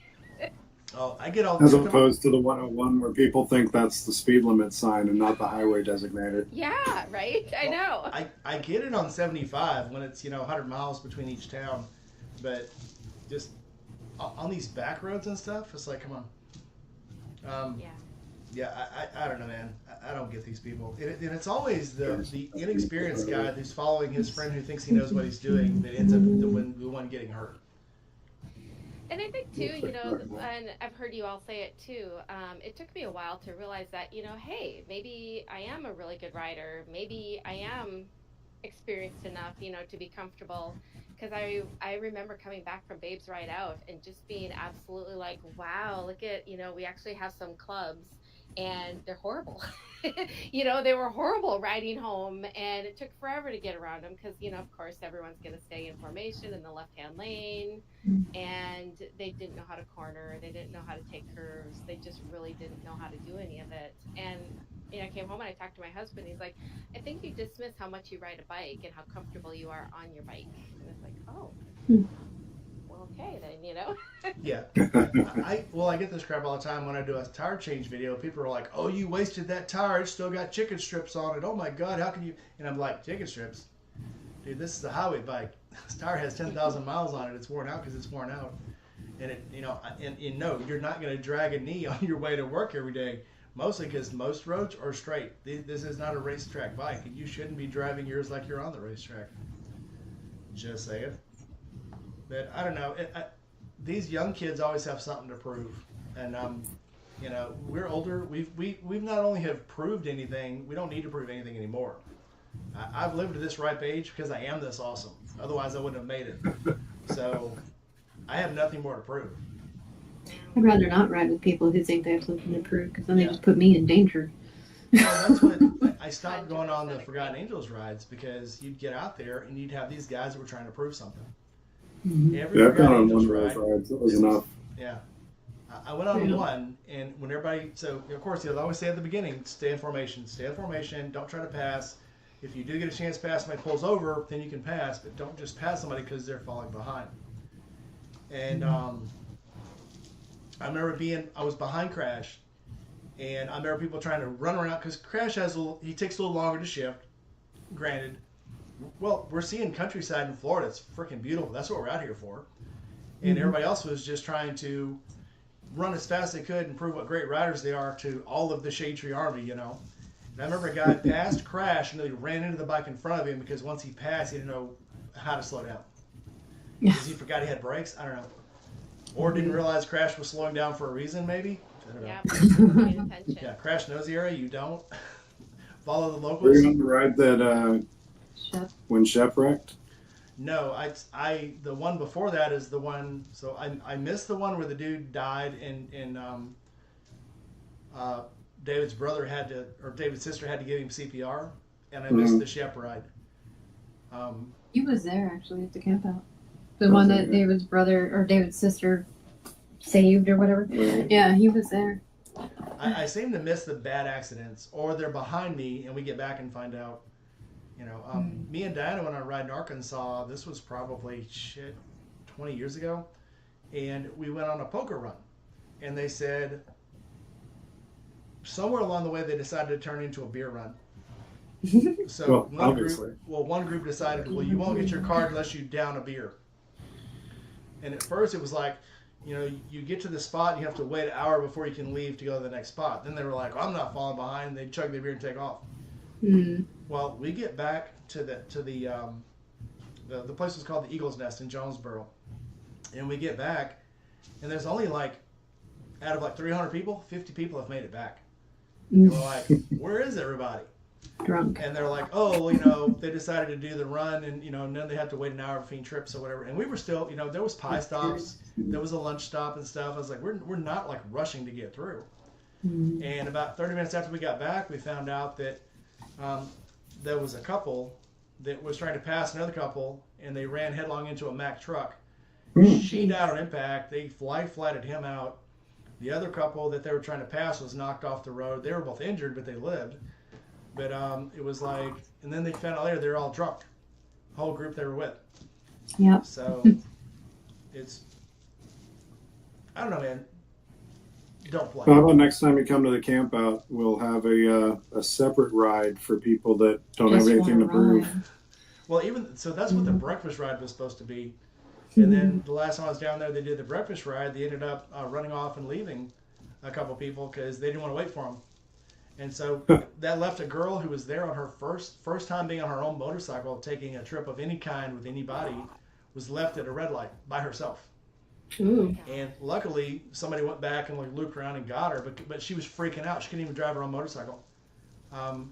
They coaxed her into the scrambled egg, and she just left her bike there. She's like, I can't ride it anymore. So I think Nar actually had to drive her bike back. Luckily, Nar had his girlfriend with him, and his girlfriend drove his bike back, and he rode the girl's bike back. But it's like you forget you're doing this for the camaraderie, for the companionship, and it's not a championship, it's not a contest.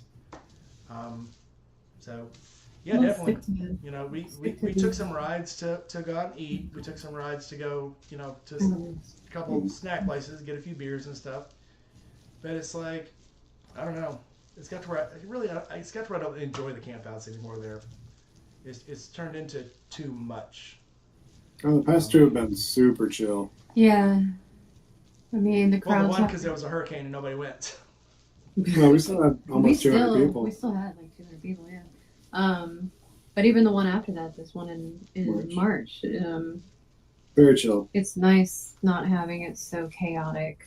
It's more like the first one we went to, which was actually like the second or third camp out, where it was mostly people just hanging out, meeting each other, sitting around random fire pits and passing the bottle and telling stories like it should be, instead of let's go out and Do things. be ridiculous Sons of Anarchy Well, wannabes. the last one I went to was the one where the dude ran into my bike. Oh, yeah. And that's So when that I was actually the worst camp out. Yeah, that was the chaos camp out. That was the chaos camp out. That was like 500 people. Half of them were there just to use it as like Yeah, free beer and somewhere to camp. a KOA. Well, I the mean, worst one was the one where the people were showing up, and I want to say it was the fourth camp out, where people were just showing up out of nowhere. And they didn't know what they were there for. Just somebody had gone out on town and told them there was free beer and free food. Oh, geez. And Wow. The place was packed, and there were guys rolling up, and they were drunk and stoned, and they were doing burnouts, and Cindy was kicking people off the property. Yeah. It was bad. But the last one I went to, so I didn't go to the last two, so it was the March before this last one. I went to that one, and everything was really cool until it got dark, and then all of a sudden it just all hell broke loose. Yeah. Oh, that was when Shelby was having too much fun. Yeah. He was grumpy. Shelby does that every camp out. I hate to say. Was he even at the last one? He came during the day. He wasn't there at night because he doesn't live on the property anymore. Right. So he's not there all the time. Yeah, Shelby's not at Ride Factory anymore. No, he's not. Yeah, I've heard. He's at some shop in St. Pete now. No. I wish him well, but that's not a surprise. I don't know the circumstances. Maybe it was just time for him to do something else. Who knows? Ugh. The nice thing though, I mean, we've added some silly stuff like the Power Wheels thing. That's staying. Power Wheels, It is hilarious. I bought a Power Wheels. I souped it up, and I haven't painted it yet. And then that was the one where the hurricane came through, and I got down to like 2 days before the camp out, and I was like, I got to decide whether I'm going to work or go to this camp out. And I was like, yeah, I'm not going to ride down there if the place is going to be flooded or whatever, because it's a 14-hour drive from here to make it down there. So like, I don't want to have to drive down there and then find out that everything's flooded. And we had just left. Not even so. We were down like middle of September down for my wife's Right. Yeah, reunion, right? reunion. Yeah. Yeah. And right after we left, a week after we left, the hotel we were in flooded. Mm-hmm. So I'm like, That's do when the you really hurricanes want to hit. go back? You know. So Back to back. Florida! Yeah. Yeah. yeah, We get all the rain that California doesn't. Right. Except we're in a drought right now. So is California. Florida's in a drought. How the hell does that happen? Right? Well, it rained and we were out of drought for like 20 minutes. We were, yeah. And then They lifted the soil burn ban. realized that it doesn't hold water here. No. That's the They lifted the burn ban for like a day. We have been I'm getting in like Northern almost unstopped California, rain. and it rains all winter long. So you guys get Oh, all of the atmospheric rivers or whatever Yeah. up in Northern You California. know what? I think that came through down in SoCal, if I remember right. We were in Orange County for 10 years, and it was at the very end before we left. It was the atmospheric rivers coming in, and like a couple weeks of hard rain. But yeah, all winter long. It gets. I'm gonna say cold. I'm from Wisconsin, so I'm gonna lose my Dubs card for saying this out loud. But it gets cold here, and it's just long and foggy, and then it rains, and it never stops. Well, this was our first winter in Florida, and we're from Virginia, where it doesn't get Wisconsin cold, but It gets definitely cold much colder than Florida. A lot of Single ice. digits or zero in Virginia, and all the Floridians are like wearing their whatever the modern equivalent to a bubble, though. Yeah. big old like down comfort. Like, I was like, why are you wearing a parka, dude? It's 45 degrees. Put a flannel on and some jeans. I'll be fine. Oh Lord. Norfolk was the first ice storm I'd ever gone through, or gone out to get in the car and it was covered in a sheet of ice, and it was like laminated. The car was laminated in like a quarter of an inch of ice, and I'm like, That's the best. how do I get in? And they're like, Right. I mean, Back in the day when you still Yeah. had to put the key in the door to open it. yes. Sitting there chipping away at the freaking keyhole. You had all the like powdered lead to Right, yeah. use to get in there. Yeah. There's a spray. It looked like Yeah. it had the straw like WD-40 does, and it would de-ice your locks. That's what we had to use, but still, it was like you go to pull on the door, and the window would start bending in. It's like Yeah. maybe I don't want to get in my car today. Maybe everything is fine the way it is. So luckily, being on the ship, if you went out, you're like, well, all that's going to do to me is make me walk to the bar on base anyway. So I'm good. Right. I can survive this. You ever get to see the snow at Virginia Beach?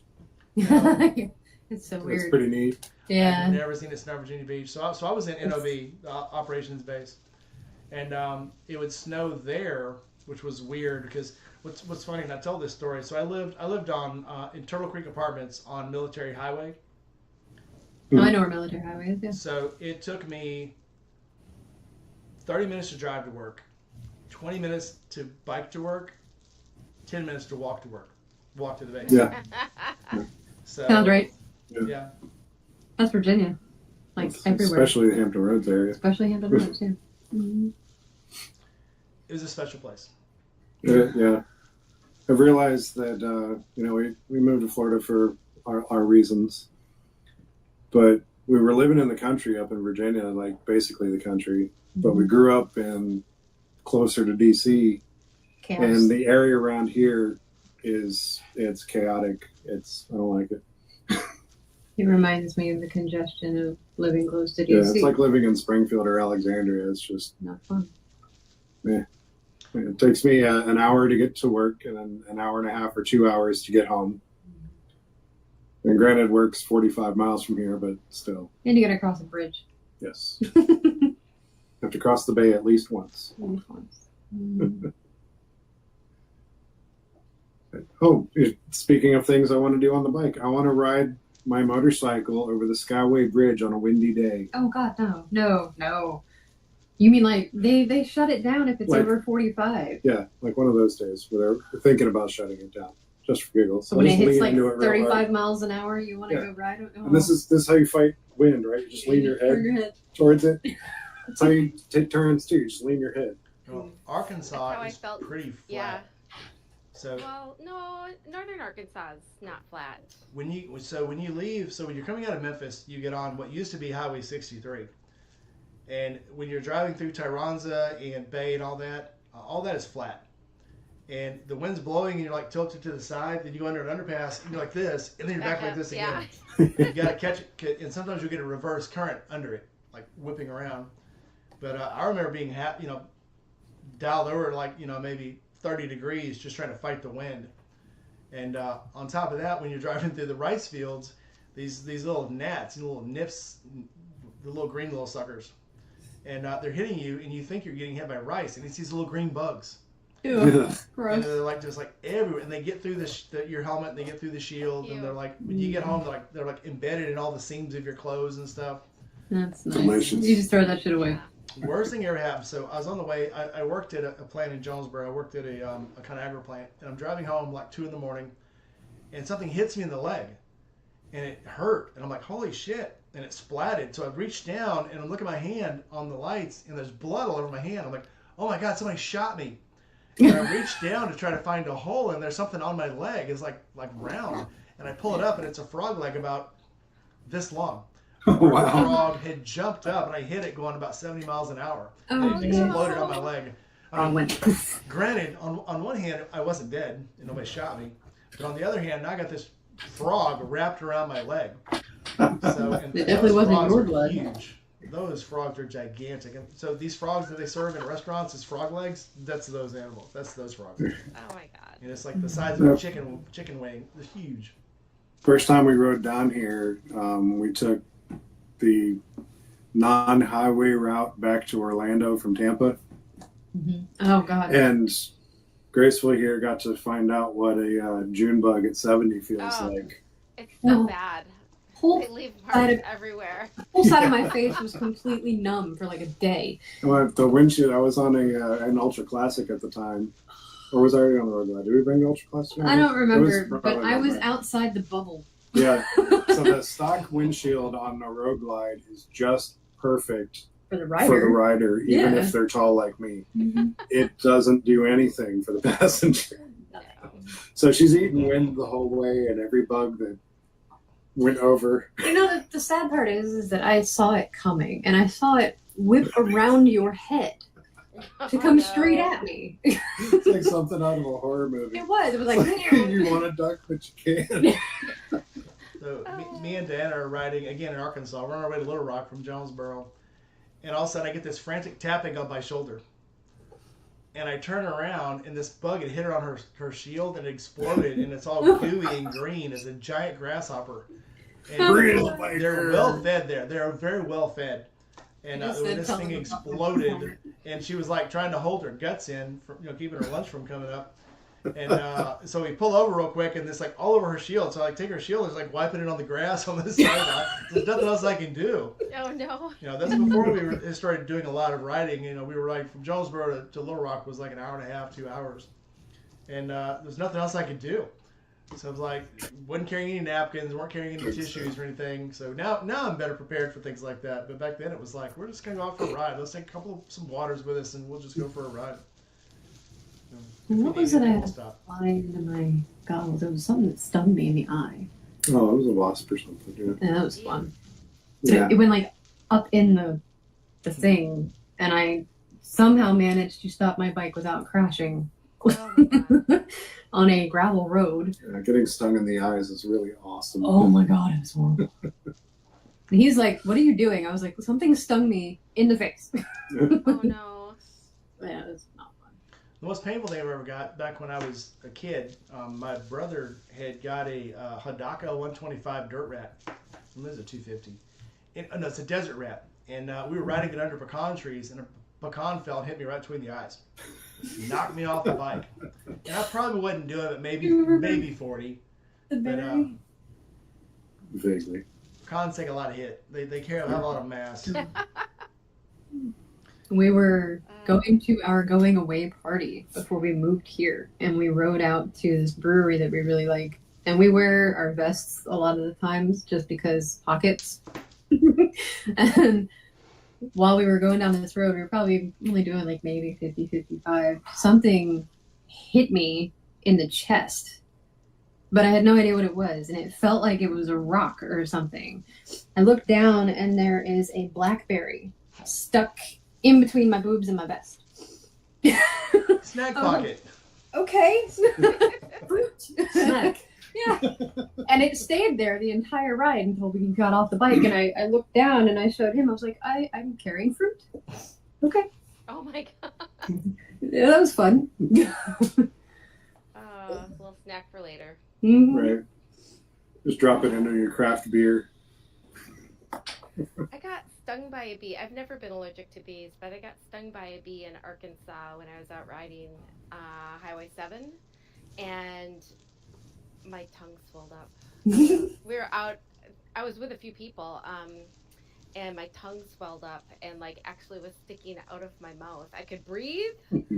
Everything else was fine. They stopped, I got some Benadryl in me like right away, but I had to go to the hospital and get one of those shots. Oh, wow. Back to the hospital, yeah.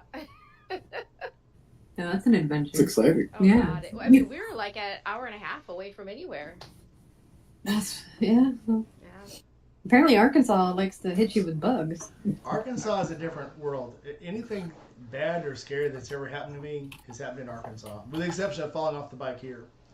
So my first major crash, my first set of broken ribs, my first dislocated shoulder, the first helmet that I actually destroyed. Yeah, and then Eureka Springs was 3 whole days of, oh my God, how am I going to live through this? So, yeah.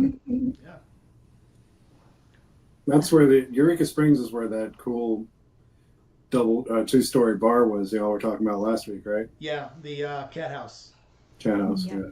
There's a couple Adam of them. Sandoval had a lot of good things to say about Eureka Springs. Dude, it's gorgeous. Cute I little wish. town.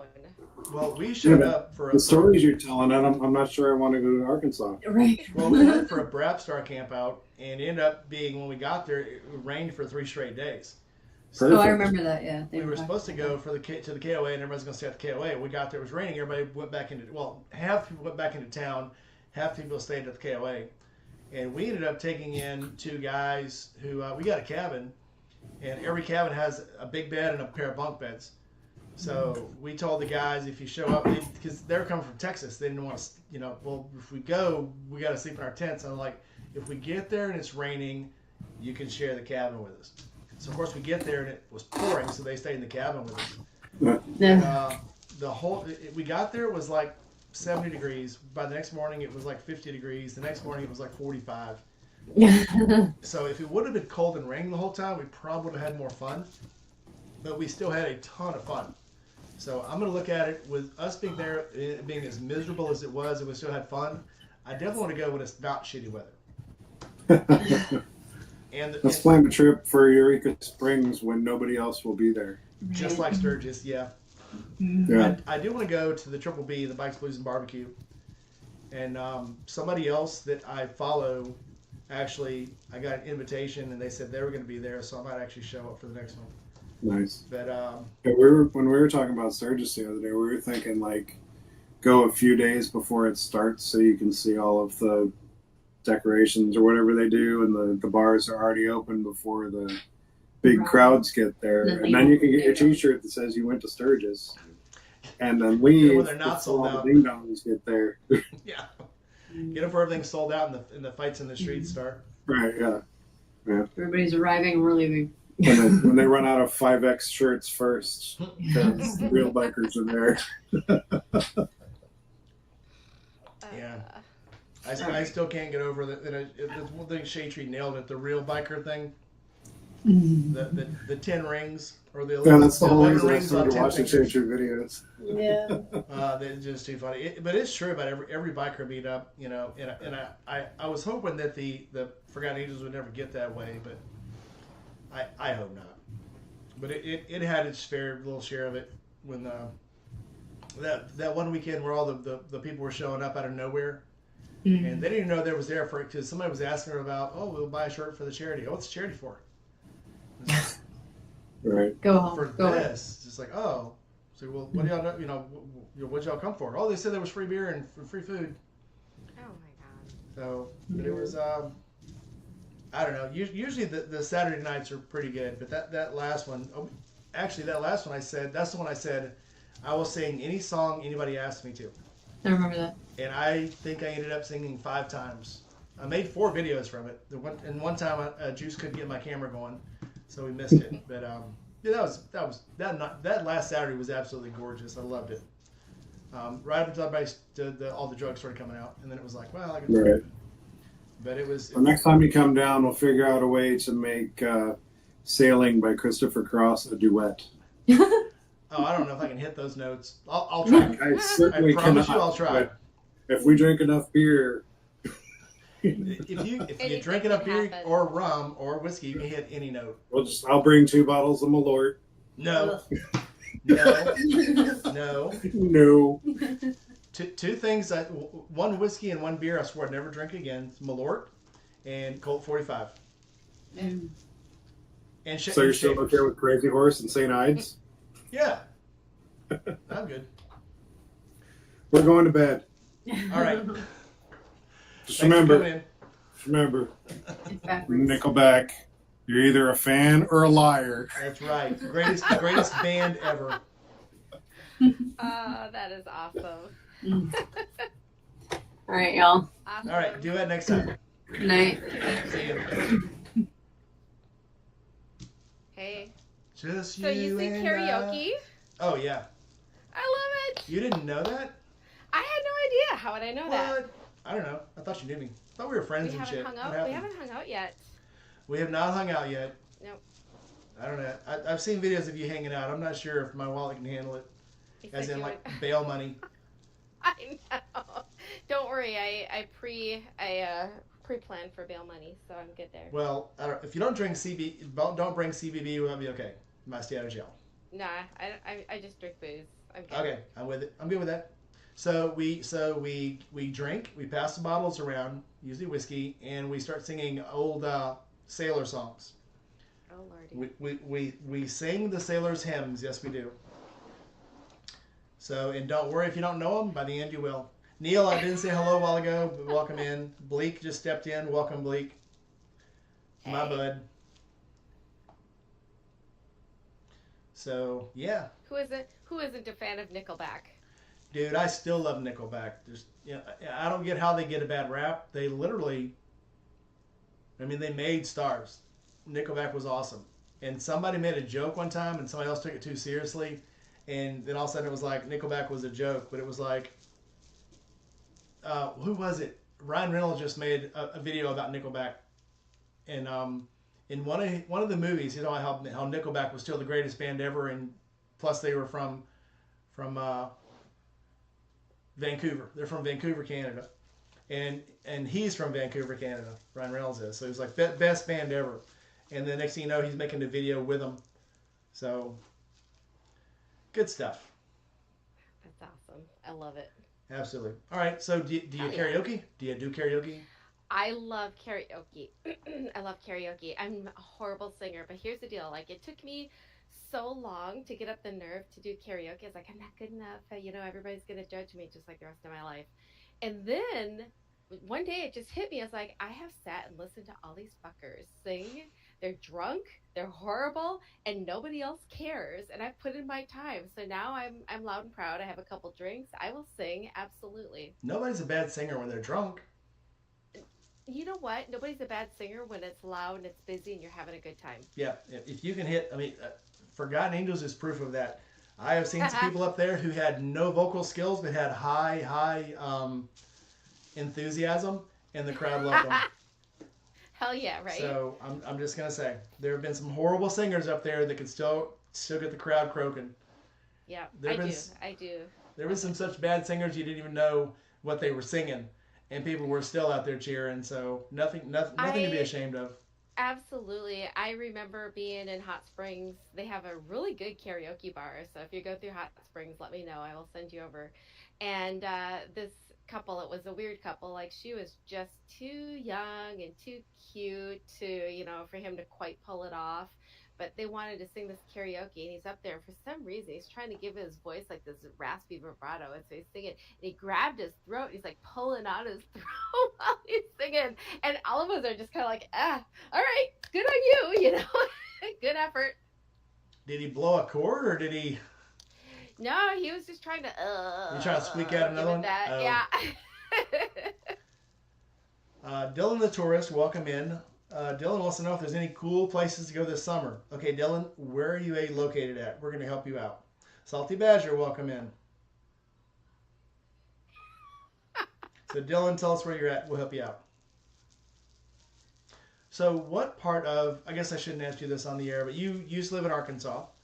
So when are you going to go back? I mean, we're right here, right outside of Memphis. And there's plenty of places to go, not during BBB.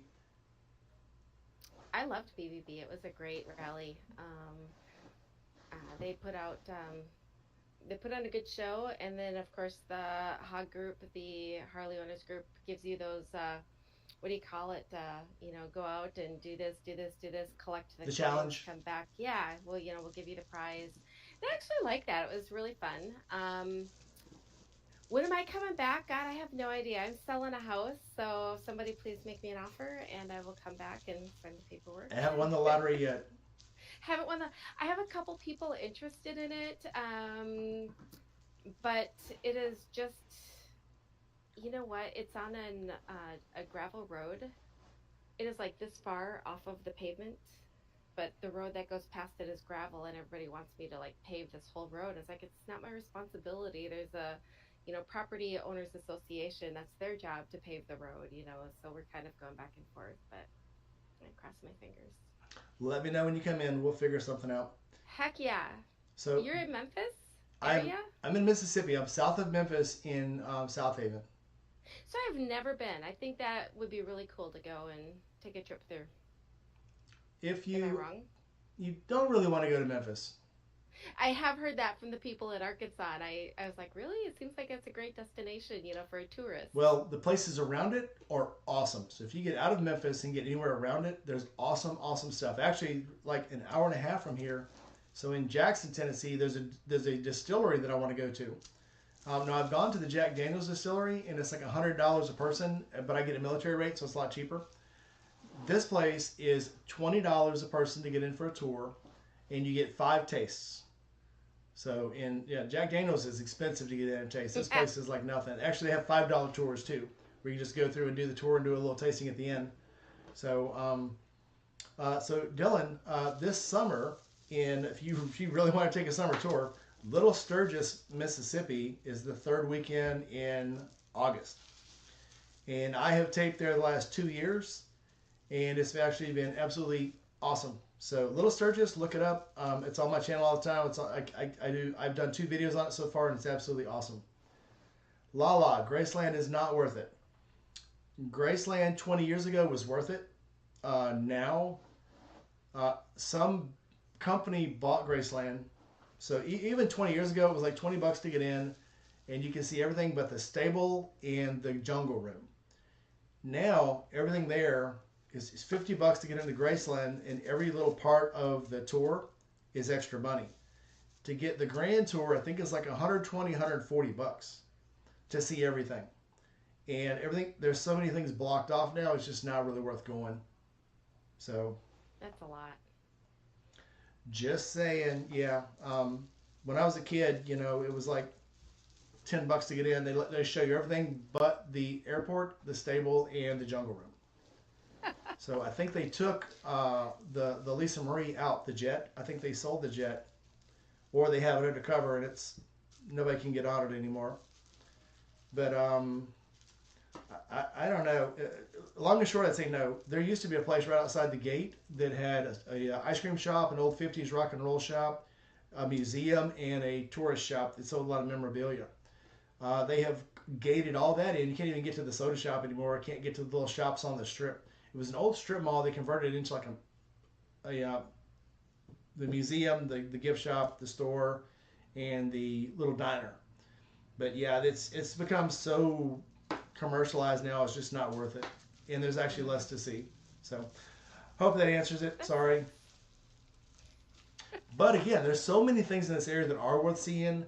So in Egypt, Tennessee, there is a wildlife farm you can drive through. It's a wildlife safari, and it is absolutely worth the money, and I don't think it's very much. It's like $25 for a carload to get in. That's cool. So it's well worth it. And then, of course, the Rainy Rider shop is in South Haven, and it's worth going because you can do a guided tour. It's $20 a person. Very, and we'll take you to the best barbecue places, and you have to pay for that too.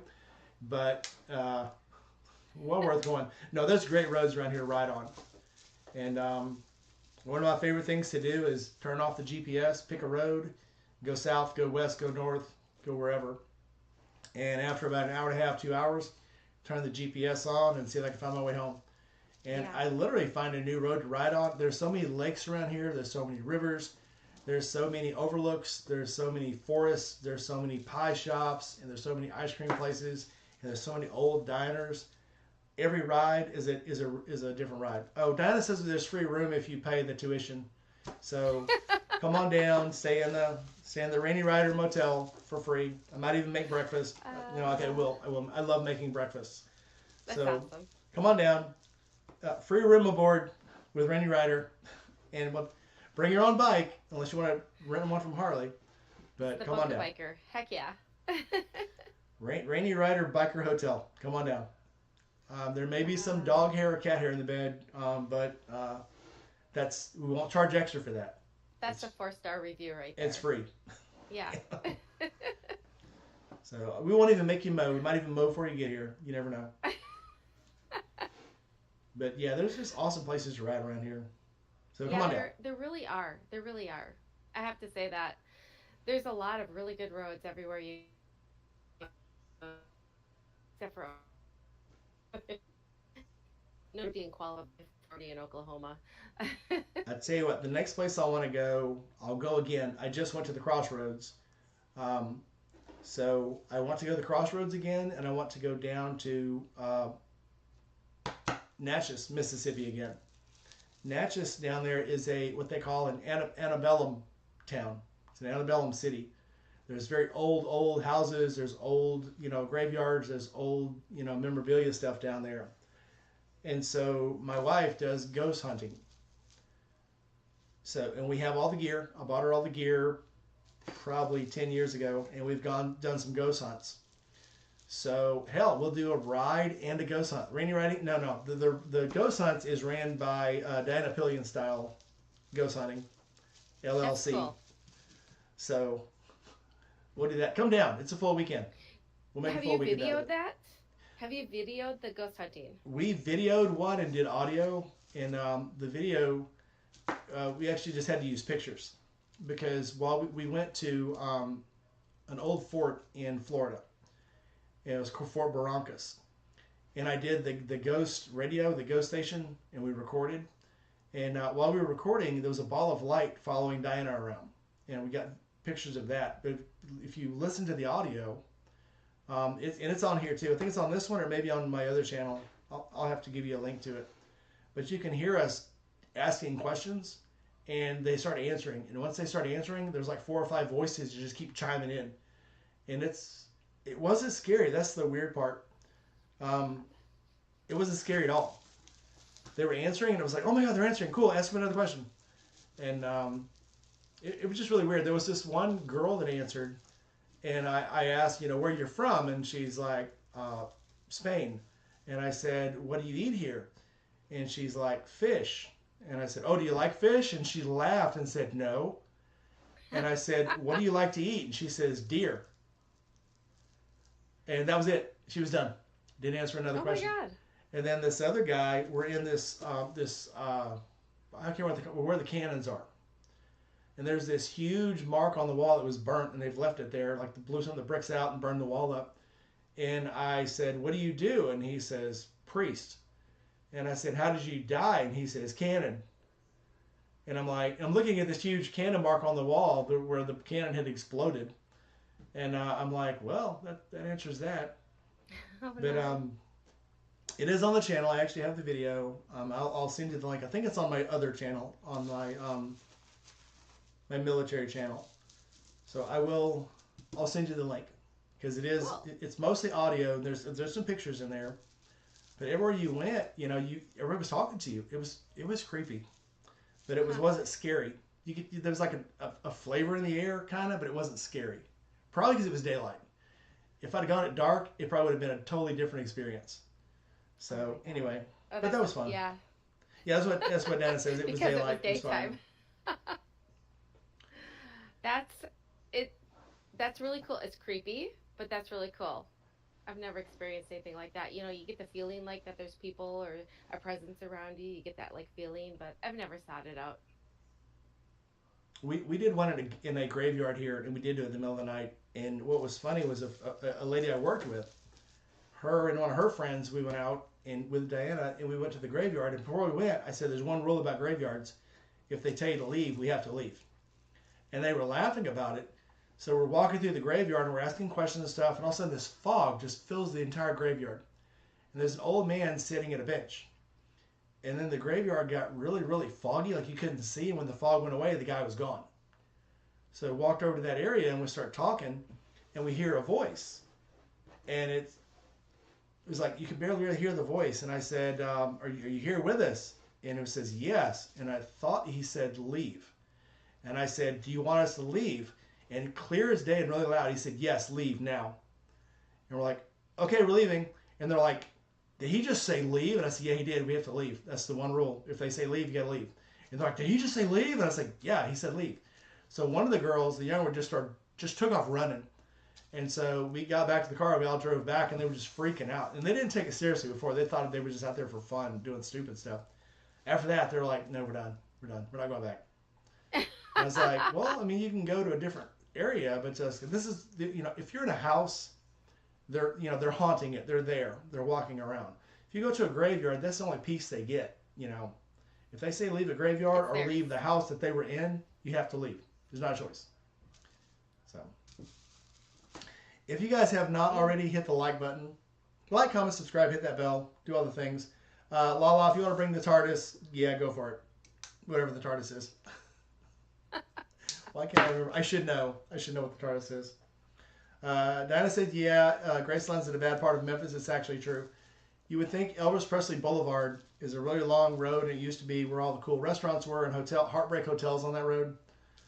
They have rebuilt Heartbreak Hotel 3 times, and every time they rebuild it, the old one turns into a crack house.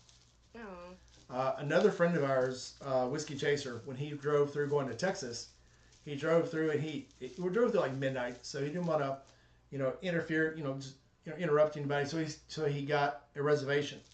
The first place he went to was supposed to be Airbnb, and it was a warehouse, and nobody was there. He'd already paid. So he went to the next place, and it was an old hotel. He said the hotel was pink and gray, and I was like, I know exactly which one you're talking about. He says he got in there at like 1 o'clock in the morning, and he kept hearing fighting outside, and some dude that was arguing with his wife or something. He goes, I'm pretty sure there was a drug deal right outside my door too. So he slept. He stayed in there and did not sleep at all for about 2 hours. And finally, about 3 o'clock in the morning, he's like, okay, I'm leaving. And he went out, got on his bike, and he said, I'm just going to Texas. I'm not even going to try to sleep. And he just drove right on through until he hit, I think he went to Dallas. But it's like, yeah, don't, if you guys go through Memphis, call me. And if you don't want to stay in my house, I'll tell you where to go that's not in Memphis. We get contractors that come in from other states, and it's like, where are you guys going to stay? Oh, we're going to stay, in Memphis at this place. It's like, stay in South Haven. It's literally closer to, to the factory, and it's going to be cheaper, and nobody's going to shoot you in the parking lot. So come on down. We literally live a mile from Memphis, and it's like night and day when you cross the border. It's almost like when you cross the gates of hell, and all of a sudden now you see sun. That's Mississippi. It's like when you cross into Hollywood, and you think it's going to be really nice, but it's nothing but homeless and kind of a shit show. Yeah, any place I've ever been, and I tell people about Rio all the time. There's 3 beaches in Rio. That's the only part of Rio de Janeiro they keep clean. The rest of it is absolute trash. There's homeless people, there's muggings, it's crime, it's just nasty. The only part of Rio they keep clean is where they, cordon off and patrol. Anything else, you're going to die. Sorry. Colombia is not a good place to be. Brazil is not a good place to be. Never been, so I'll take your word for that one, but... Yeah, we pulled into the bay. I went in the Navy, and when we pulled into the bay, there were like bodies floating in the water. I'm not kidding. Oh, God. And then Greenpeace tried to attack the ship, and this is... we had manned up fire hoses, and every time they tried to get next to the ship, we would open the fire hoses on them and, douse them. And then the Brazilian Navy called in and said, American warship, would you like us to intervene? And we're like, oh, they're mad because we're dousing the people. And we're like, no. They're like, American warship, stand by, Brazilian Navy coming alongside. They had a steel-hulled riverine boat, and Greenpeace had 2 inflatable rafts and a sailboat. They ran over the sailboat, they ran over the rafts with the boat, I'm fucking them up. And we're like, so the officer of the deck is like, stand down from fire detail. Everybody get down below. Get off the weather decks. So it's like, and it's not even a minute later, dude, there were news helos, there were news boats in the water taking pictures of everything. The funny thing was they kept accusing us of having nuclear weapons on the ship. And we were not a nuclear ship. The funny thing was on the other side of the ship was the USS Whale that was a nuclear submarine, and it had boomers on it. And they didn't even see it because they were coming from land and trying to get on the boat. So it was pretty interesting. Oh, But yeah, Brazil, all these other countries, it's funny that, we get a bad rap in America for like how we treat crime, how many people we have in prisons and stuff. These other countries don't have people in their prisons because if they're going to come after you, they're just going to execute you for it. These riots and stuff that happen overseas, dude, they're put down with deadly force. They don't play. You go into a college, you try to take over a college, they just kill you. They don't play. And it's even places like France, England, they have the death penalty. If they sentence you to death in those countries, they just kill you. You don't stay in jail for 20 years before they execute you. you're dead the next No, day, the next uh-uh. week. You don't last long at all. They're So, not going to spend their taxpayers' money, supporting you. no. So We're a very unique and very soft-hearted country. Sometimes sometimes it's a good thing, and sometimes it's like, really, what are you doing? I'll never forget this guy, Richard Speck, and he killed a bunch of nurses in the 70s. And the world had literally forgot about this guy. And when his case resurfaced right before they executed him in like the 90s, like 96, I think they executed him. The dude had been on death row for like 22 years. People had forgot he even existed. And his life in prison was hell. And then they still executed him. Sorry you were raped every day of your life in prison, but now we're going to execute you too. So, dude, I don't know. yeah. God love America, but I think we're way too lenient sometimes on stuff. Anyway, let's not make this about me. Let's make it about you. Did you get to keep all your clothes on today? I kept all my clothes. Well, I did take my suit jacket off for a little while. It warmed up to 60 degrees or so. So I took my suit jacket off. Dude, it was ripping here today. It's been like 50s in the morning, and they would get up to like 70s in the afternoon. This morning it was 82 degrees, 90% humidity. Yeah. Stupid crazy. Yeah, it's been so windy, so it feels colder than it really is. That's all. Yeah, I wish. And it's not that it really is any hotter than it was last year. It's like it just waited. It was It waited. cold It was like much a long longer. winter. Yeah. Yeah. And so finally, it stopped raining. Thank God. I shouldn't say that because I know we need it, but still, it stopped raining and it's starting to warm up, and we're all just like, when is summer gonna come? And then we'll complain that it's hot. That's what we do. But yeah, super windy. The ocean was beautiful. Yeah, I do want to go. I'll eventually ride out to California, and I'm going to schedule 4 days to get there. Because, I'm not going to make the... Last time I decided I was going to drive out there, I'm like, I can make it out there in 2 days. Hot. It's a much longer road than I thought it was. It is. I've done two. I've done 2.5 to 3. 4 would be a really nice ride. I think if I try, I could make it in 2, because I've made it from here to Tampa in a day. But if you make it there, you want to stay longer than like 1 or 2 days. If you rode there, it'd be to be there and then be there for a while, and then drive back. Not get there, spend a couple of days visiting people, because you're literally going to spend those 2 days sleeping. Yeah. And then turn around and drive back. So try and catch up. Play catch up. So Yeah. I actually want to enjoy it. It is a lovely, the thing that I love about California is that it's super diverse. So you got your deserts, you have your ocean front and, the PCH. You've got mountains, you've got canyons. It's no matter which direction you go in, there's a different scenic view. And it is typically just pretty nice weather, no matter what. The first gulp I've got of California, I was working for a sign company, and they sent me to Beaumont, California. So Hotter than devil's ball sweat. Well, I flew into Los Angeles, rented an economy car, which in Los Angeles is a convertible Mustang. Yeah. And I drove to Beaumont. Literally, I got out of Los Angeles. And oh my God, I can't stand this. This is so stupid. Next thing you know, I'm in the country, and there's mountains, and there's cows on the side of the mountains, and I'm like literally 15 minutes outside of Los Angeles, and I'm like, where do these cows come from? And then there's all the windmills. Oh, the windmills were from Less Than Zero, which was at that time one of my favorite movies. Yeah. And then all of a sudden, I'm in the desert, and then I'm in Beaumont, and I meet this guy. This is my contact there, and I'm like, I didn't know Los Angeles was like this. And he goes, oh, that's Los Angeles is the only part of California that is like that. That San Francisco or San Diego and Sacramento. And then my next stop was in Palm Springs.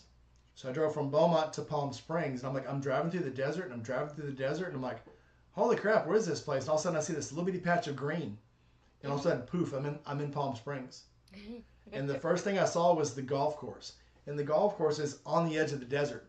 So there's all this desert, and then there's a golf course. A bright green, beautiful golf course. And I'm like, where the hell am I? And it's almost like the scene from Field of Dreams. Where am I? Yep. This looks like heaven. Build it and they will come. Yeah, and it's absolutely true. Las Vegas, Palm Springs, they built this place in the middle of nowhere. And when I saw the movie, Less Than Zero, it does prepare you for actually being there and going, what the hell is here, And I'm not kidding, there must have been 10 putt-putt golf places on the way into Palm Springs. Everything's like centered around golf, I swear. But and drugs, obviously, Less Than Zero. So yeah, I definitely want to ride back out there and do it on my own terms and on my own time. So RE650. I think the first I think the first ride I ever did in California, once we moved out there, and I bought an ultra limited, and I found that whatever roads.com, find a route, and it gives you suggested ones based on where you're at, and it was called Pines to Palms, and so it took me through the mountain, through these mountain passes, and then dropped me down into Palm Springs. And so you're coming down that mountain and looking at that green and coming into it. It was really trippy and cool. And then they've got this artist out there that does those desert metal sculptures, and he did this herd of horses that actually look like they're jumping over a canyon gorge, and you drive underneath them and they're jumping over you, and looks like it. It was really cool. It was something else. That was the first ride I ever did in California. That sounds cool.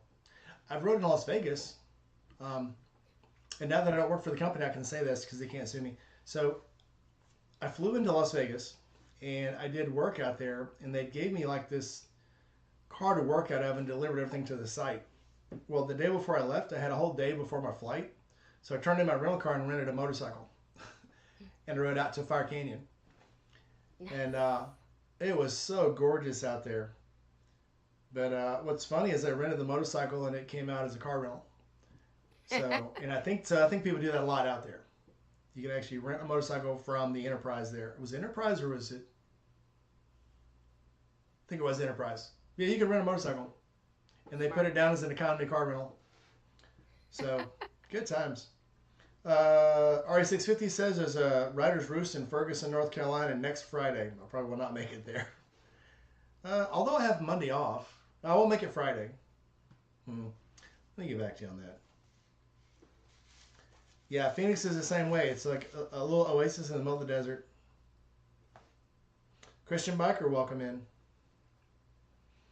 All right, we're running up on the 2-hour mark, so give us one more thing you want to do other than ride out to Mississippi and see your best friend and do karaoke. I do know, hey, if you come out on Saturday night, the VA here does a karaoke every Saturday night. Okay. I will definitely keep that one in my Practice. pocket. Practice. Practice getting drunk or practice singing. Either one, you'll be fine. It goes hand in hand. Things that I want to accomplish, projects, goals that I want to accomplish. So I had signed up for, and so this is related to riding. I had signed up to take one of those courses by Be the Boss of Your Own Motorcycle.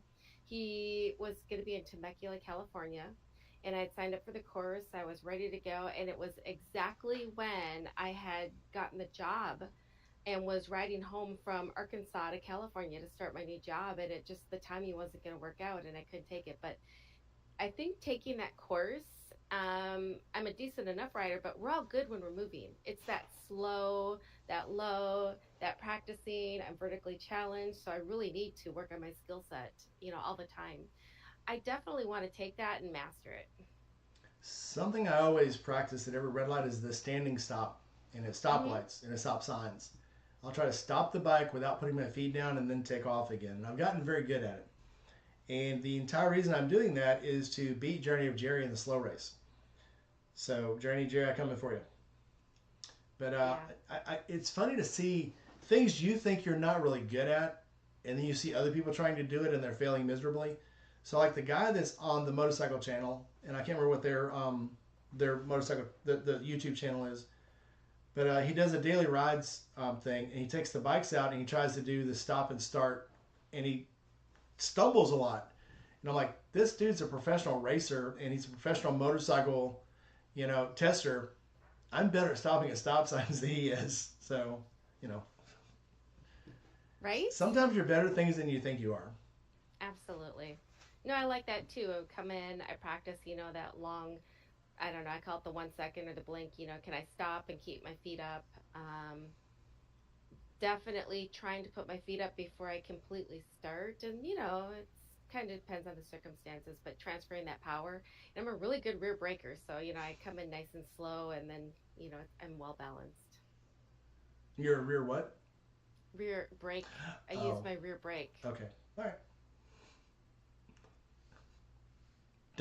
Well, you're from California. I don't know. No, you're not from California. You never know. Anyway. I live in California. I'm not from California. Otherwise, I'd probably be in Tennessee by now. Isn't that where they all moved? I could do better at the slow race if I was on a smaller bike, but then I think, because I'm always giving Jerry crap about the slow race. But I think I'd be, if I did have a bike that was easier to do the slow race on, I think I'd feel like I was cheating. Mm-hmm. So I think it's a badge of honor to be able to do it on your own bike on a bigger bike. So I just noticed this thing has auto-corrected my name. It's changed my name. Why would you do that to me? Hang on a second. That's crazy.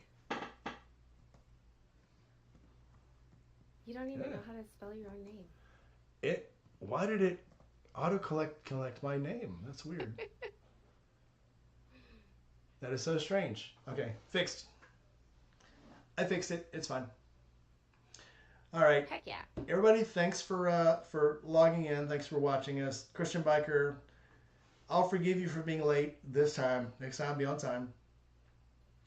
So, well, what else we got going on here? I hope all you guys... What was yours? What was your goal? You never said. My goal? I want to do the Route 66. And I want to ride 95 all the way as far north as it goes, all the way down to, I think as far as it goes, I think it ends somewhere right before you get to Florida. But, I mean, I thought about doing, going down to mile 0 in Key West. But I've seen people that ride, I want to ride the Key West Bridge. I'm less enthused about getting to Key West. Because anybody that I know who's gone down there, when they got there, it was like, eh. So I did that with Crazy Biker Bitch a couple years ago, and we the keys are fantastic. So go, stay, spend some time. That mile 0 was nothing but full of people. If we wanted to pull up and get a picture, it was going to be an hour wait. Yeah. We just rolled through and took, the photos off of her Insta 360 and used that. And that's what everybody said. If you want to get on there with your motorcycle, it's even longer. Yeah, absolutely. So, I don't know. There's lots of things I want to do, and I think the more other people do them, the less I want to do them. Mm.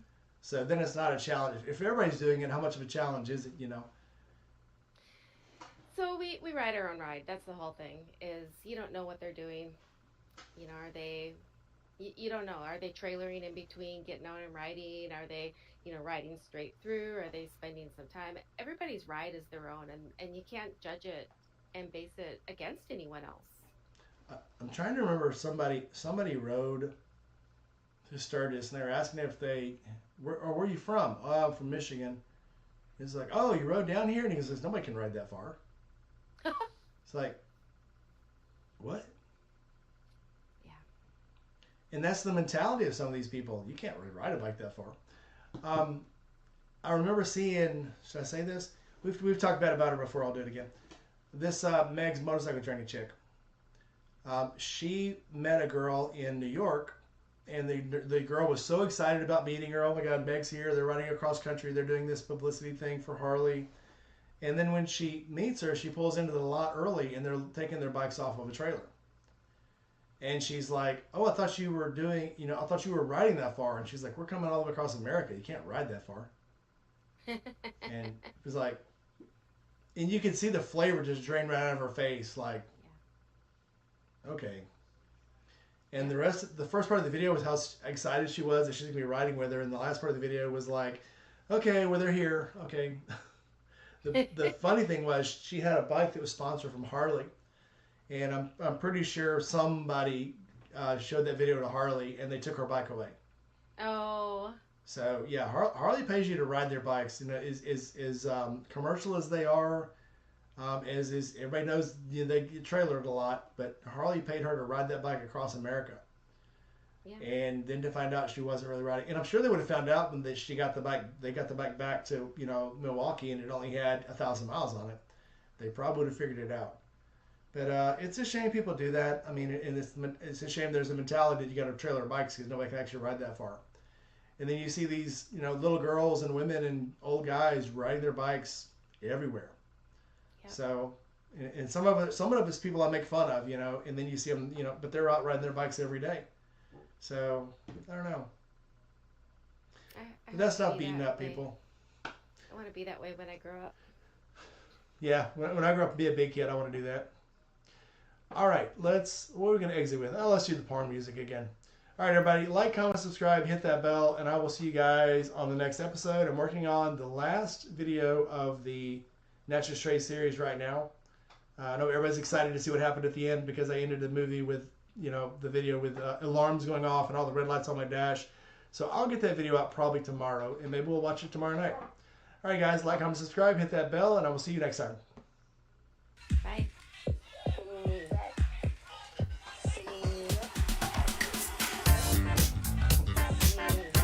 I'd sing along, but there's no words to this song. All right, everybody, enjoy your weekend.